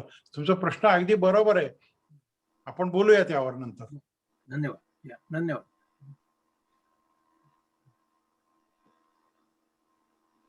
आणि कोणाला प्रश्न आहेत आणि काही शंका आहेत? मी मुकुंद सातोळेकर बोलतोय. हो, बोला ना. तर अशाच खूप गोष्टी म्हणजे आपला देश खूप प्राचीन असल्यामुळे प्रभुणे साहेब अशा खूप गोष्टी लुप्त झाल्या आहेत. असं पण सुरुवातीलाच म्हटलं, त्याच्यामध्ये नेहमी उल्लेख होतो तो राम सेतूचा होतो. त्याच्याबद्दल काही सापडलंय का? म्हणजे इकडे म्हणतात की व इथल्या अमेरिकन सॅटेलाइट टेक्नॉलॉजीला त्याच्याबद्दल लिंक मिळाली आहे म्हणून. माझा तो अभ्यास विषय नसल्यामुळं मी त्याच्या खोलात गेलो नाही, पण मी त्याच्यावर वाचलेलं आहे भरपूर. आणि हे तो सेतू असल्याचं दाखवलं जातं. मी तुम्हाला एक सोपं उदाहरण देतो.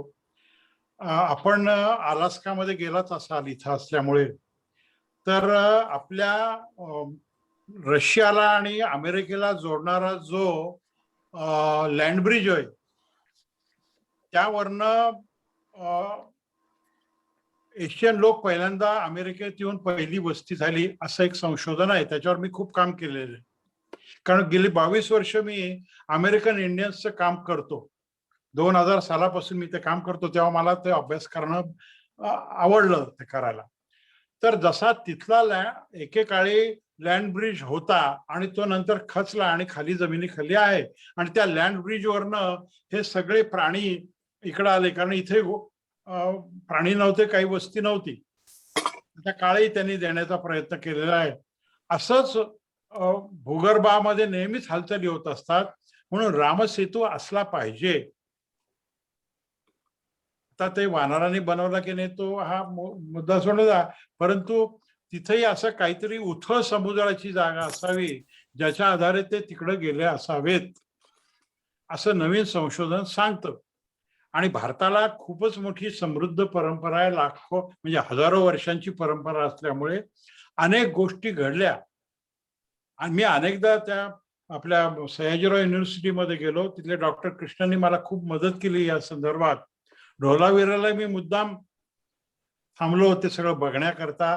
तिथल्या आर्किओलॉजीचे रिसर्चर माझ्या बरोबर त्यांनी मला दिलेला होता.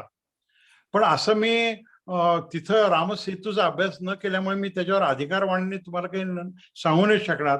म्हणजे हेही अधिकारवाणीने सांगत नाही, जे वाचले ते फक्त मी तुमच्यापर्यंत पोहोचवत आहे.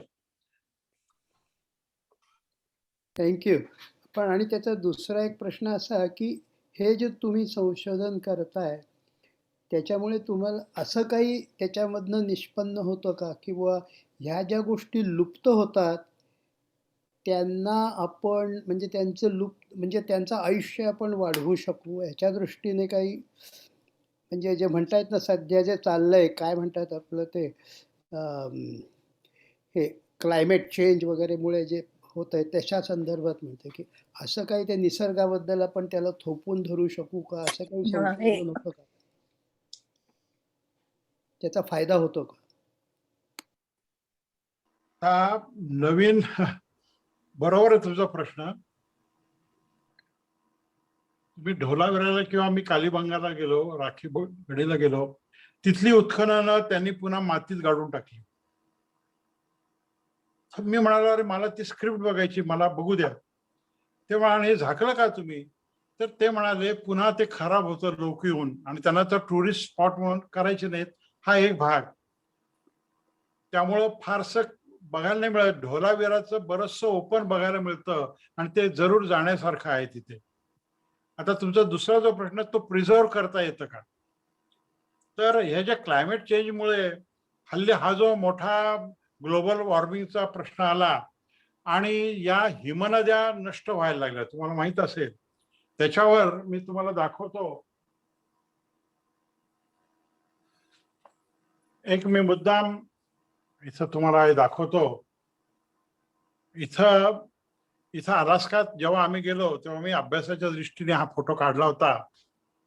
हा काय ग्लेशियरचं नाव एक्झिट ग्लेशियर, तुम्ही पाहिलंय असेल कदाचित. तर आता चीनचा प्रयत्न असा चाललेला आहे की हे ग्लेशियर मोठा प्रॉब्लेम आहे आणि याच्यामध्ये पेरू देशामधलं मी बरंच काम केलं. माझ्याबरोबर पेरुईन लेखिका पण होती आणि आम्ही दोघांनी मिळून म्हणजे इंग्लंडच्या संस्थेनं मदत केली होती त्या लोकांना. आणि त्या पेरुईन लोकांनी ते बिचारे सगळं हवालदिल झालेले आहेत, सगळ्या नद्या आटलेल्या आहेत, त्यातले सगळे खडक उघडे पडल्याने ते विषारी द्रव्य बाहेर टाकतात सगळे, लेड वगैरे. तेव्हा काय करावं काही कळत नाहीये. तेव्हा त्यांनी एक फार चांगलं नाट्य रूपाने, कारण काय होतं हे जे संशोधन आहे, आता हडप्पाचं संशोधन असेल ते फक्त रिसर्चर पर्यंत राहतं. म्हणून लोकजागृती करून हे ग्लोबल वॉर्मिंग करण्याकरता म्हणून त्यांनी एक नाटक तिथल्या मोठ्या कलावंतांनी पेरुईन लेखिकेने ते लिहिलं आणि हे फेस्टिवल मध्ये सादर केलं. मोठा प्रसिद्ध फेस्टिवल तुम्हाला माहित असेल लंडनचा, त्यांनी तो आयोजित तिथं केला. मग मी ते भाषांतर मराठीमध्ये केलं आणि हे या अंकामध्ये ते वाचकांना, मराठी वाचकांना उपलब्ध करून दिलं अक्षर वाङ्मयामध्ये. आणि नंतर असं लक्षात आलं की आपण सुद्धा ते भाषांतर, मी नाटकात काम करीत असल्यामुळे ते सादर करावं. म्हणून मग पुन्हा एकदा लंडनशी केला. मग त्यांची 16 लोकांची कमिटी होती आणि त्यांनी आम्ही ते सादर केलं, ते युट्यूबवर ठेवलेलं आहे. आता चीन काय करते, हा प्रॉब्लेम दूर करण्याकरता पूर्ण ग्लेशियरलाच झाकण घालायला लागले की कमीत कमी ते इव्हॅपोरेट व्हावं, ते उष्णता कमी लागावी म्हणून. पण आर्किओलॉजी डिपार्टमेंट शोधून काढून त्याचं आयुष्य कसं वाढवता येईल याविषयी कुठे वाचनात आलं नाही. तुम्ही हा चांगला मुद्दा सुचवला, त्या दृष्टीने अभ्यास करून मी तुम्हाला जर कधी जमलं तर मी ईमेलनी कळवेन. थँक्यू. धन्यवाद. तुम्ही त्या प्रभुणे साहेब, तुम्ही त्या अक्षर वाङ्मयाबद्दल सांगा ना की छोट्या $5 सबस्क्रिप्शन मध्ये सगळे अंक आपल्याला PDF स्वरूपामध्ये मिळू शकतील, याची जरा माहिती द्या. कारण त्याच्यामध्ये इतकं अप्रतिम वाङ्मय आणि त्याच्यावरची समीक्षा येतात तर आपण त्या अक्षर वाङ्मयामध्ये 11 वर्ष काम केली, त्याची जर थोडीशी थोडक्यामध्ये माहिती दिली तर इथल्या आमच्या श्रोतृवर्गाला म्हणजे आवडेल ते सांगा. अरे वा, हा वेगळाच विषय. बरं, ठीक आहे. तर कदाचित हा विषय निघेल म्हणून मी जरा तयारीत राहिलो होतो. त्यापूर्वी तुम्हाला अजून एक 2 गोष्टी मला दाखवायच्या होत्या, त्या विसरून गेल्या बघा बोलण्याच्या नादामध्ये. आदिबद्रीला जेव्हा आम्ही गेलो आणि तुम्ही लोकांनी जावं असं माझी इच्छा आहे फार फार का. याचं कारण असं आहे की इथं ही मी तुम्हाला एक बाटली दाखवतो. हे सरस्वती जल आहे. ते आम्ही इथं मुद्दाम घेऊन आलो. नर्मदेचं आणतो, गंगेचं तर आहेच आहे, पण सरस्वतीचं जलाचं तीर्थ आणि कधी प्राशन करायचा भाग्य मिळेल वाटलं नाही, म्हणून ते आणून त्याच्यावरती लिहून ठेवलेलं आहे. गुढीपाडव्याला आम्ही होतो तिथं 2019 साली, आणि ते मुद्दाम 19 साली जाऊन गुढीपाडव्याला आपण सरस्वतीचं पूजन घरी करतो, ते तिथं जाऊन प्रत्यक्ष सरस्वतीचं केलं. आणखीन एक गोष्ट तुम्हाला दाखवायची राहिली, तो म्हणजे हा एक गोटा महत्वाचा आहे. वाव. याची मी जिओलॉजी कडून टेस्ट पण करून घेतली बरं का, माझ्या स्वभावाप्रमाणे. तिथं एका शेतकऱ्याची मी मुलाखत दाखवत होतो, परंतु तो वेळ संपली म्हणून आपली अर्धवट राहिली. तर त्या माणसाच्या पूजे देवघरामध्ये, देवघर किंवा त्याचे जे देव ठेवले होते तिथे काही गोट्याचे त्यांनी कुंकू लावून ठेवलेले होते. तर आम्ही म्हणला, रे भाई काय आहे? तर तो म्हणला, हे जेव्हा आम्ही बोरवेल खोदल्या तेव्हा त्यामधून हे गोटे निघाले, सरस्वतीतले गोटे. नर्मदेतला गोटा माहित होता बा आम्हाला. मग आता आमची काही हिंमत होईना, माझी माझी बायको उषाची, परंतु ती बोललीच बा. ती म्हणाली की मला एक देतो का त्यातला. आता गोटा मारतो आपल्याला हा माणूस. परंतु त्याने उदार मनाने हा गोटा दिला मला. अजून एक काही दिलेला आहे, हा एक गोटा आहे. आणि मग मी पुण्याला गेलो, मॉडर्न कॉलेजचे होते जे प्रोफेसर, त्यांना म्हणालो, अरे बाबा याचं काय वय कसं काढाल तुम्ही, काय काय. मग त्यांनी बरंच काय काय सांगितलं. बाबा ते काय मला काय एवढं कळलं नाही, काय मी मराठीचा प्राध्यापक आहे त्यामुळं आपलं आमचं काय कळणार नाही. त्यांनी टेक्निकल बोललं. त्यांनी एवढं सांगितलं, हा हिमालयातून आलेला आहे, सरस्वतीतला आहे की नाही मला माहित नाही, परंतु आता हिमालय कुठे राहिला आणि आम्ही पार आधी बद्रीच्या मुगलवालीला होतो तिथं हा त्यांनी बोरवेल खोदताना काही गोटे निघाले, 5-10 गोटे काहीतरी त्यांनी पूजेत ठेवले होते. त्याच्या पूजेतला मी मागून आणलेला, माझ्या बायकोनी मागून आणलेला हा गोटा आणला आणि आम्हाला अतिशय कृतार्थ वाटलं. हा गोटा आपल्या घरी आहे, तर तो मला बोलताना सांगायचं राहिला, मी इथं ठेवला होता. आपण देशपांडे सरांनी मला विचारलं होतं की अक्षरवाङ्मयाबद्दल बोला, तर हा सुद्धा अंक बघा. हे जे तुम्ही चित्र पाहिलं त्याच्यावर एक अंकच मी काढलाय. याच्यावर तुम्हाला खूप डिटेल असं वाचायला मिळेल. मी माहिती तर सांगतो. ढोलावीरामध्ये मी काही गेलो होतो, हे ढोलावीराचं चित्र आहे, आतमध्ये पण आहेत. हा एक अंक मी वेगळा काढला त्याच्यावरती. तर आणखीनही पुष्कळ सांगण्यासारखं आहे. पुढच्या व्याख्यानामध्ये आणखीन काही अंक दाखवेल. तर हे 11 वर्षापूर्वी आम्ही सुरू केलं, किंवा मराठीमध्ये रिसर्च जर्नल्स नाही आहेत चांगली, काय करावं, नुसती कव्हर पेज म्हणजे करमणुकीची चित्र असतात. म्हणून मग आमचे एका विद्यार्थी PhDचा होता, आताही तो 50शीचा आहे, तो म्हणला, सर तुम्ही हे सगळं काम बघा, संपादक म्हणून म्हटलं तू राहा बाबा, मला काही ते जमणार नाही माझ्या कामाच्या व्यापामध्ये. मग संपादक मंडळ वगैरे ठेवलं आणि मग हे अक्षर वाङ्मयाचं तो म्हणाला की तुम्ही आम्हाला एक कव्हर पेजचे देत जा. आता मी अनेक ठिकाणी जात असल्यामुळे मग मी ही कव्हर पेज अशी अर्थपूर्ण प्रत्येक वेळेला देत आलो आणि त्याच्यावर एक रिसर्च आर्टिकल दर 3 महिन्यांनी प्रसिद्ध होतं. 4 अंक निघतात ते.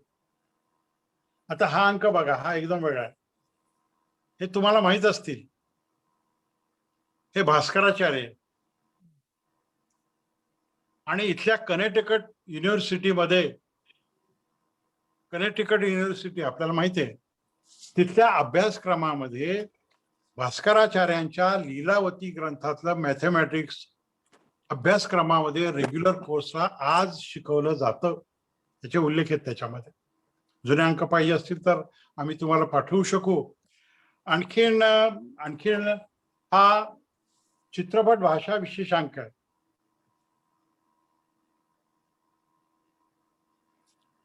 यामध्ये आम्हाला खूप मोठी मला मदत झाली.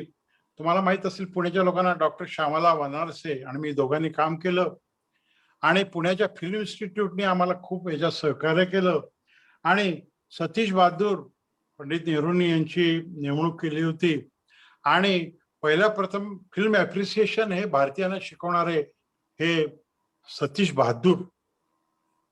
तर त्यांच्यावरती हा विशेषांक काढला.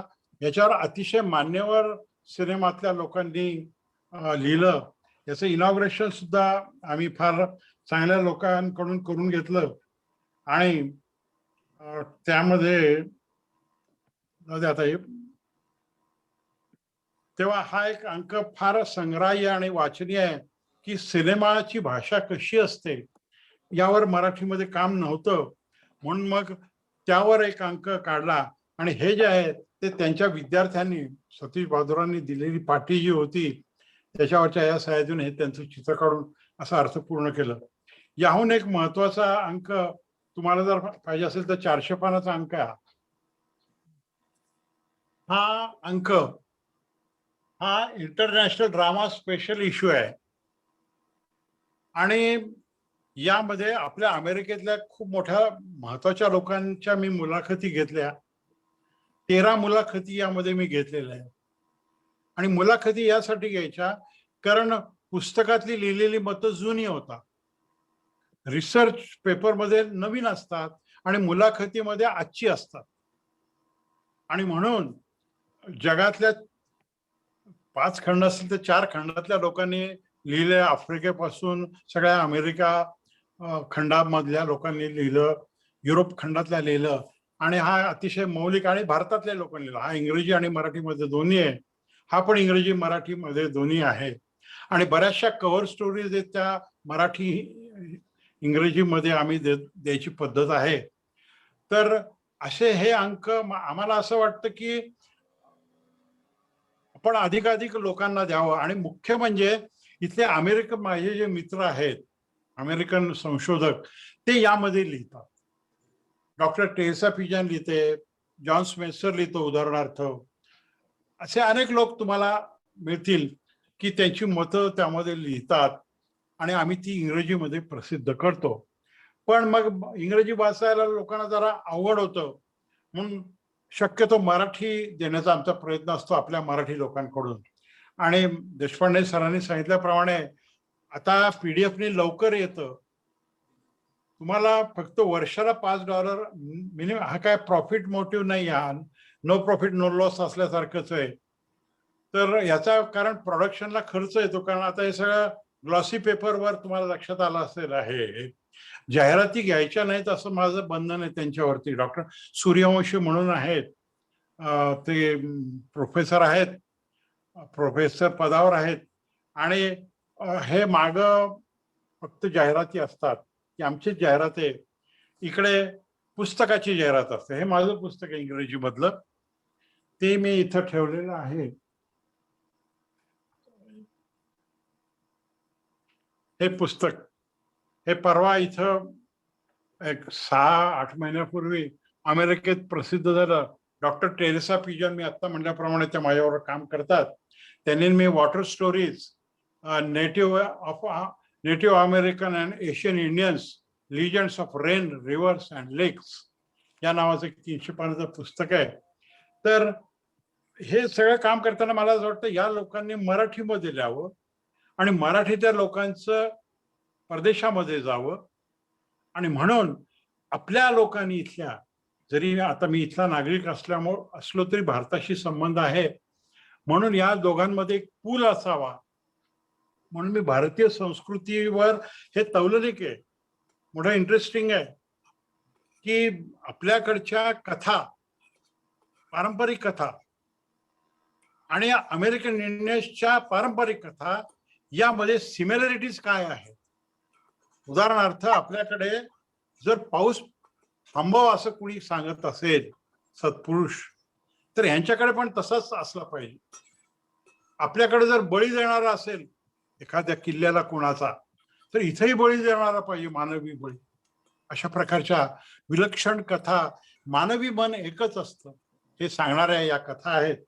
तर आपण $5 जर भरून सहकार्य, असं शब्द चांगला आहे हा, परंतु मला असं वाटतं की तुम्ही लोकांनी जर यामध्ये लिहिलं आपले अनुभव, तर ते आपल्या अनेक लोकांपर्यंत जातील. कारण भालचंद्र नेमाड्यांपासून सगळे मोठे लेखक याचे सबस्क्रायबर आहेत. भारतामध्ये ₹500 आम्ही वर्षाला घेतो 4 अंकाचे. इथे पोस्टाने पाठवायला ₹100-125 एका अंकाला खर्च येईल. ज्यांना हार्ड कॉपी पाहिजे असेल त्यांना मग $12 $15 खर्च येईल, निदान $12 तरी. आणि PDF पाहिजे असेल, कारण PDF करायलाही खर्च येतो छापायला, म्हणून तो फक्त $5 नॉमिनल ठेवलेला आहे. तर तो एका मिनिटामध्ये 4 अंक तुम्हाला मिळू शकतील. जुन्या अंकाच्याही PDF तुम्हाला मिळू शकतील, पण या विशेष अंकाला कदाचित जास्त पैसे लागतील. तेव्हा आपण लोकांनी जरूर यामध्ये लिहावं. कविता कमीत कमी लिहाव्यात अशी आमची पॉलिसी आहे संपादक मंडळाची. लेख, ललित लेख विचारायचंय. तिला प्रश्न आहे. अनम्यूट करा. रोहिणी, अनम्यूट कर.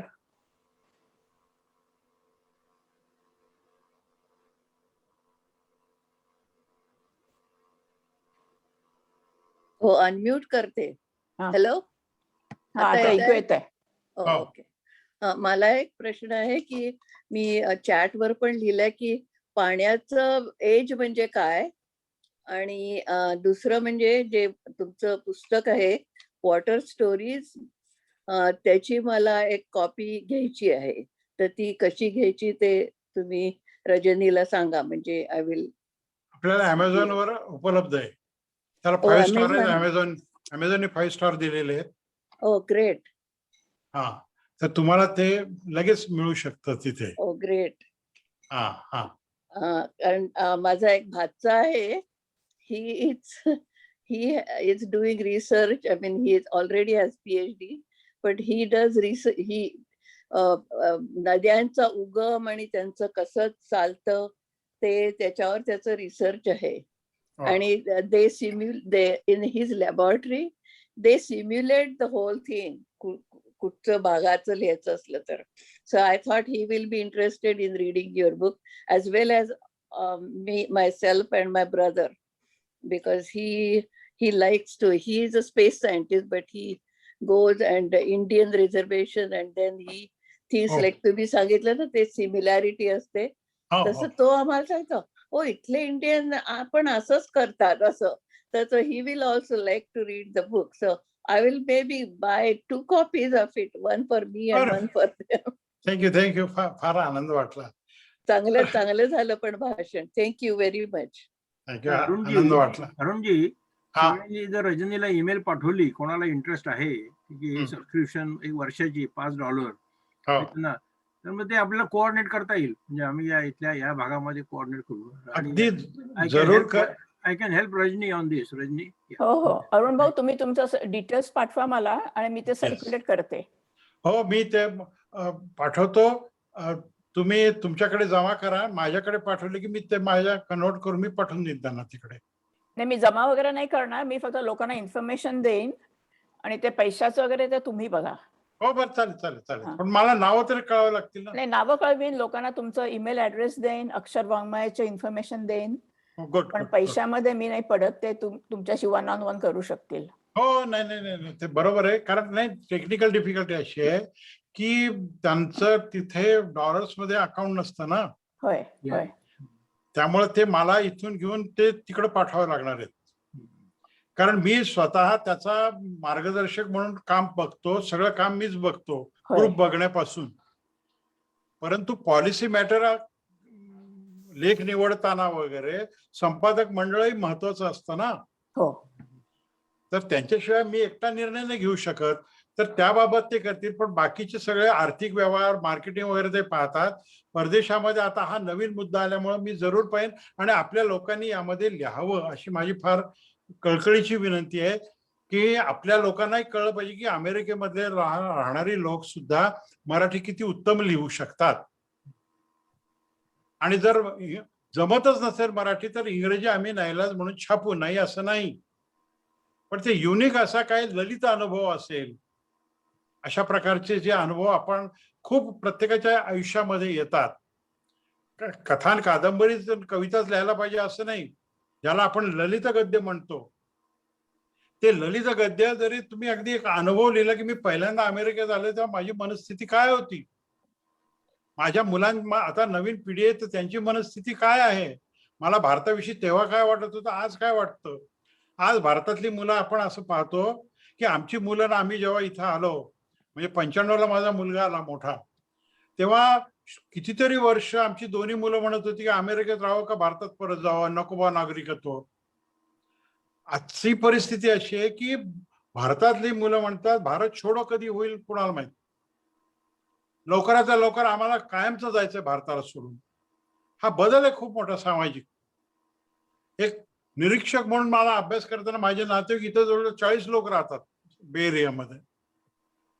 तर त्यांचे आमच्या काळामधले लोकांना आताच्या नवीन पिढी म्हणते की कधी एकदा मी येऊन जाईल. वाईट वाटतं, म्हणजे चांगलं का वाईट मला माहित नाही, पण ते म्हणतात आम्हाला लवकर यायचं अमेरिकेमध्ये, अमेरिकेची क्रेज आहे. तर ह्या बदलावरही तुम्ही म्हणजे वेगवेगळ्या प्रकारे तुम्ही लिहू शकता. इथल्या जीवनशैलीवर लिहू शकता, अनुभवांवर लिहू शकता, पण असे काहीतरी तुम्ही लिहावं आणि भारतीय लोकांना असा एक दिलासा द्यावा. माझं असं म्हणणं आहे की अमेरिकेतले लोक सुद्धा त्या लोकांकरता लिहितात. $5 तर आपण कॉफीला सुद्धा वापरतो, $5 नाही महत्वाचं, पण तुमचं लेखन मला जास्त महत्वाचं वाटेल. आणि मी जर त्याचा मार्गदर्शक म्हणून 11 वर्ष असेल आणि 11 वर्ष मी 40 कव्हर पेजेस तयार केले आणि त्याचे 40 आर्टिकल्स लिहिले, इतकं त्याच्याशी जर अटॅचमेंट असेल तर मला असं वाटतं की आपल्या लोकांनी अधिकाधिक मुख्यत लिहावं. मला लिहिणं महत्वाचं वाटतं. $5 तर काय आपण सहज, मी सुद्धा दिले 10-20 अंकाची देऊन टाकेन, कारण हे लिटररी पिरियडिकल एका मिशननी चालवलं जातं. मी त्यांना सांगितलं अशी उद्या तुम्ही माणिकचंदची जाहिरात घेतली तर नाही चालणार. आमचे डॉक्टर सूर्यवंशी म्हणून फार सिन्सिअरली काम करणारे आहेत, तर ते सुद्धा जाहिराती घेत नाही. आता तुम्हाला फक्त याला जवळजवळ 2 लाख रुपये 1.5 लाख रुपयाच्या वर खर्च आला होता, तेव्हा फक्त जाहिराती घेतल्या याला. हे जर आम्हाला पाठबळ मिळालं तर ह्याही जाहिराती घेणार नाही. अमेरिकेच्या विरुद्ध आहे, जाहिराती घेतल्याशिवाय इथं काही होत नाही. आपली जुन्या विचारसरणीचे आहोत आम्ही. आम्हाला वाटतं उद्या जर कुठली जर जाहिरात आली तर ती चांगली पाहिजे ना. म्हणून पुस्तकाच्या जाहिराती 4च घेतल्या जातात, 3. एक कव्हर पेज माझंच असतं, उरलेल्या 3 याच्यावरती फक्त पुस्तकांच्या जाहिराती असतात. त्याचे काय नॉमिनल चार्जेस घेतो आम्ही, काय पुस्तकवाले किती देणार आहे. पैसे कमवणं हा हेतूच नाही मुळामध्ये. आणि आणखीन एक आहे की प्रत्येक वर्षाच्या शेवटच्या अंकामध्ये, 4थ्या अंकामध्ये तुम्ही दिलेल्या पैशाचा ताळेबंद, ऑडिट रिपोर्ट हा फोटोकॉपी प्रसिद्ध झालीच पाहिजे. हा दंडक आहे. तेव्हा प्रत्येक अंकात तुम्हाला असं लक्षात येईल, 4थ्या अंकामध्ये तुम्हाला तुमच्या पैशाचा विनियोग कसा झाला, किती शिल्लक आहे, किती खर्च झाला, याचा पूर्ण ऑडिट रिपोर्ट तुम्हाला आम्ही सादर करतो. कारण हे आमच्यावर नैतिक बंधन आहे की तुमचे खर्चाचा विनियोग कसा झाला, तुम्हाला काय मिळालं, आम्हाला काय मिळालं, बौद्धिक काय मिळालं, आणि आम्ही आर्थिक कसे जगू शकलो. आणि तुम्हाला हे सांगतो, इतके चांगले लोक या आम्हाला पाठबळ आहे तिथं, सबस्क्रायबर लोकांचं, सगळ्या लायब्ररींचं, की आम्ही फायद्यात आहोत. फायद्यात आहोत म्हणजे काय, आता नवीन अंक आम्ही काढतो आहोत. तुम्हाला एक सांगतो, असं मी पहिल्यांदाच अनाऊन्स करतोय. तुम्हाला माहिती आहे की जगामधून ललाबाई ज्याला आपण म्हणतो, अंगाई गीत, ती 90 व्हायला लागली. हा मोठा काळजीचा विषय. तर मला नवीन असं काहीतरी घ्यायचं असतं म्हणून मी ते सूर्यवंशी म्हणाला आपल्याला अंगाई गीतावर काढायचं. अंगाई गीतावर, हो म्हणा अंगाई गीतावर, ओके म्हणाले सर, तुम्ही म्हणता म्हणजे बरोबर आहे. आणि तुम्हाला आश्चर्य वाटेल, जगातल्या अनेक देशातल्या लोकांनी माझ्याकडे ललाबाई पाठवले. आ, आपल्याला हो हो इंटरनॅशनल अंक आहे तो सुद्धा खूप मोठा. तुम्हालाही असतील तर तुम्ही जरूर पाठवा. आपल्या अमेरिकेमध्ये बरं का ललाबाईंचं पुनरुज्जीवन करण्याकरता संस्था कार्यरत आहेत. oh my हो मी तुम्हाला पाठवेल लिंक, ज्यांना इच्छा असेल त्यांना मी पाठवेल. आणि एका न्यूयॉर्कच्या बाईनं, मी तिचा इंटरव्ह्यू घेतला न्यूयॉर्कच्या बाईचा इंग्लिशमध्ये, की ती तिथं गेली, तिच्या नातवाला तिला येत नव्हतं, मग तिला ही योजना खूप आवडली, त्या संस्थेत ती गेली आणि मला ललाबाई शिकवा म्हणाली. मग तिला त्या ललाबाई शिकवल्या आणि त्या 2 ललाबायाचं मग मी जेव्हा सगळं मला कळत होतं तेव्हा मग मी तिला म्हणालो मला तुझा इंटरव्ह्यू दे, मला छापायचा आहे. मग तिचा फोटो, तिची सगळी माहिती आणि त्या मूळ अंगाई गीत अशी रशियातली मिळाली. जपान मधली खूप सुंदर मुलाखत माझ्या मोठ्या मुलाने मला अरेंज करून दिली. आणि सगळ्यांना अतिशय काळजी वाटते. तुम्हाला हे सांगतो, हार्वर्ड युनिव्हर्सिटीमध्ये यावर फार मोठा प्रोजेक्ट चालू आहे सध्या. तुम्हाला पाहिजे असेल तर मी जरूर लिंक पाठवेल, तुम्ही वाचा. आणि त्यांच्या असं लक्षात आलंय की हे सगळे टीव्ही बघून आणि त्या फोनवरची गाणी ऐकून ऐकून मुलांची वाढ नीट होत नाही आणि त्याच्यावर रिसर्च केलं गेलेलं आहे फार मोठं. हो अगदी मी सांगतो ते सत्य आहे अगदी. God. आणि हार्वर्ड युनिव्हर्सिटीच्या रिसर्च जर्नलमध्ये त्यांनी ते प्रसिद्ध केलं. ते माझ्याकडे कॉपी आहे त्याची, पाहिजे असेल तर मी पाठवतो. आणि त्यांनी असं सांगितलं की मुलांना जेव्हा युनिसेफचं आहे बरं का याच्यावर काम मोठं सध्या चालू इंटरनॅशनली. आणि असं लक्षात आलं की सायकोलॉजीच्या लोकांनी याच्यावर खूप मोठं काम केलेलं आहे. आपल्या अमेरिकेत पण कैदी आहेत ना, कैदी प्रिझनर्स. आणि तुम्हाला आणखीन एक सांगतो, कुत्री आहेत ना, कुत्री सगळ्यांकडे असतात बघा पेट्स. तर आपण गावाला जाताना मोठी अडचण होती की त्या कुत्र्याचं काय करायचं, म्हणून कुत्र्यांची पाळणं घर आहे, तुम्हाला माहिती आहे सगळ्यांना.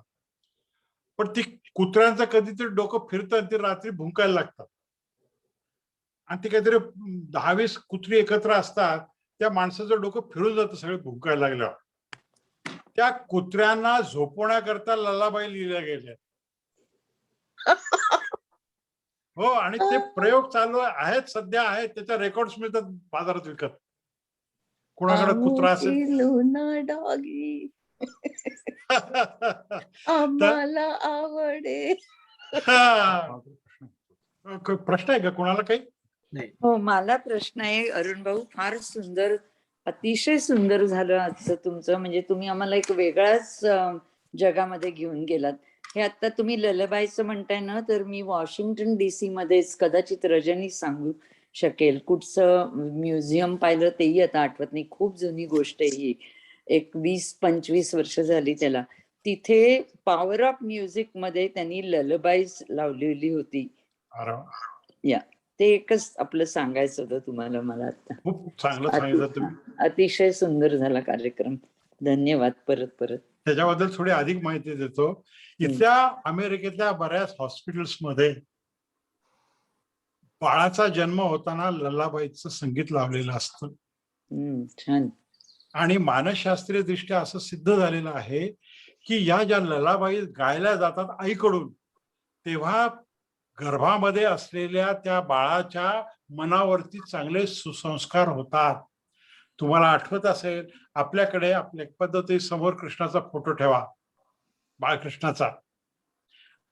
मग मी त्याच्यावर अजून काम असं केलं की जगातली पहिली ललाबाई कुठे, ऋग्वेदाकडे सगळंच असतं आपल्याला माहिती आहे, पण लिखित रूपातली ललाबाई ज्याला म्हणतात ती आम्हाला सुमेरियन संस्कृतीत मला मिळाली.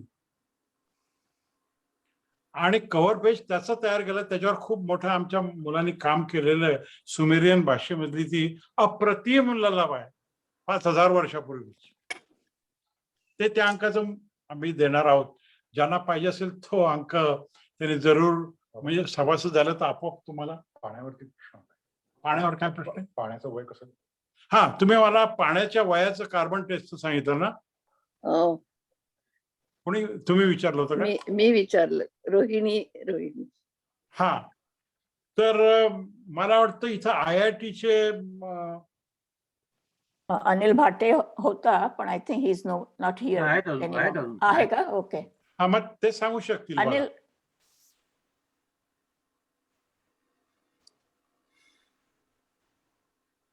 नाही, आय थिंक ही नाही आहे, मी आहे आहे. इथे. ओके, हो, सॉरी.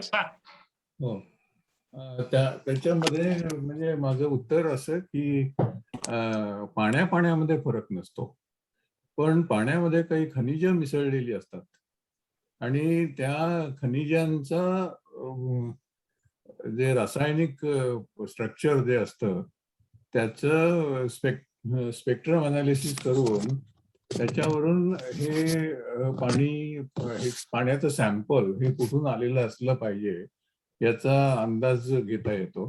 आणखीन तशा प्रकारचं हे संशोधन आहे. म्हणजे पाणी हे पाणीच असतं, पाण्यात फरक नाही, पण त्याच्यामध्ये मिसळलेले जे पदार्थ असतात त्यांचं अनालिसिस करून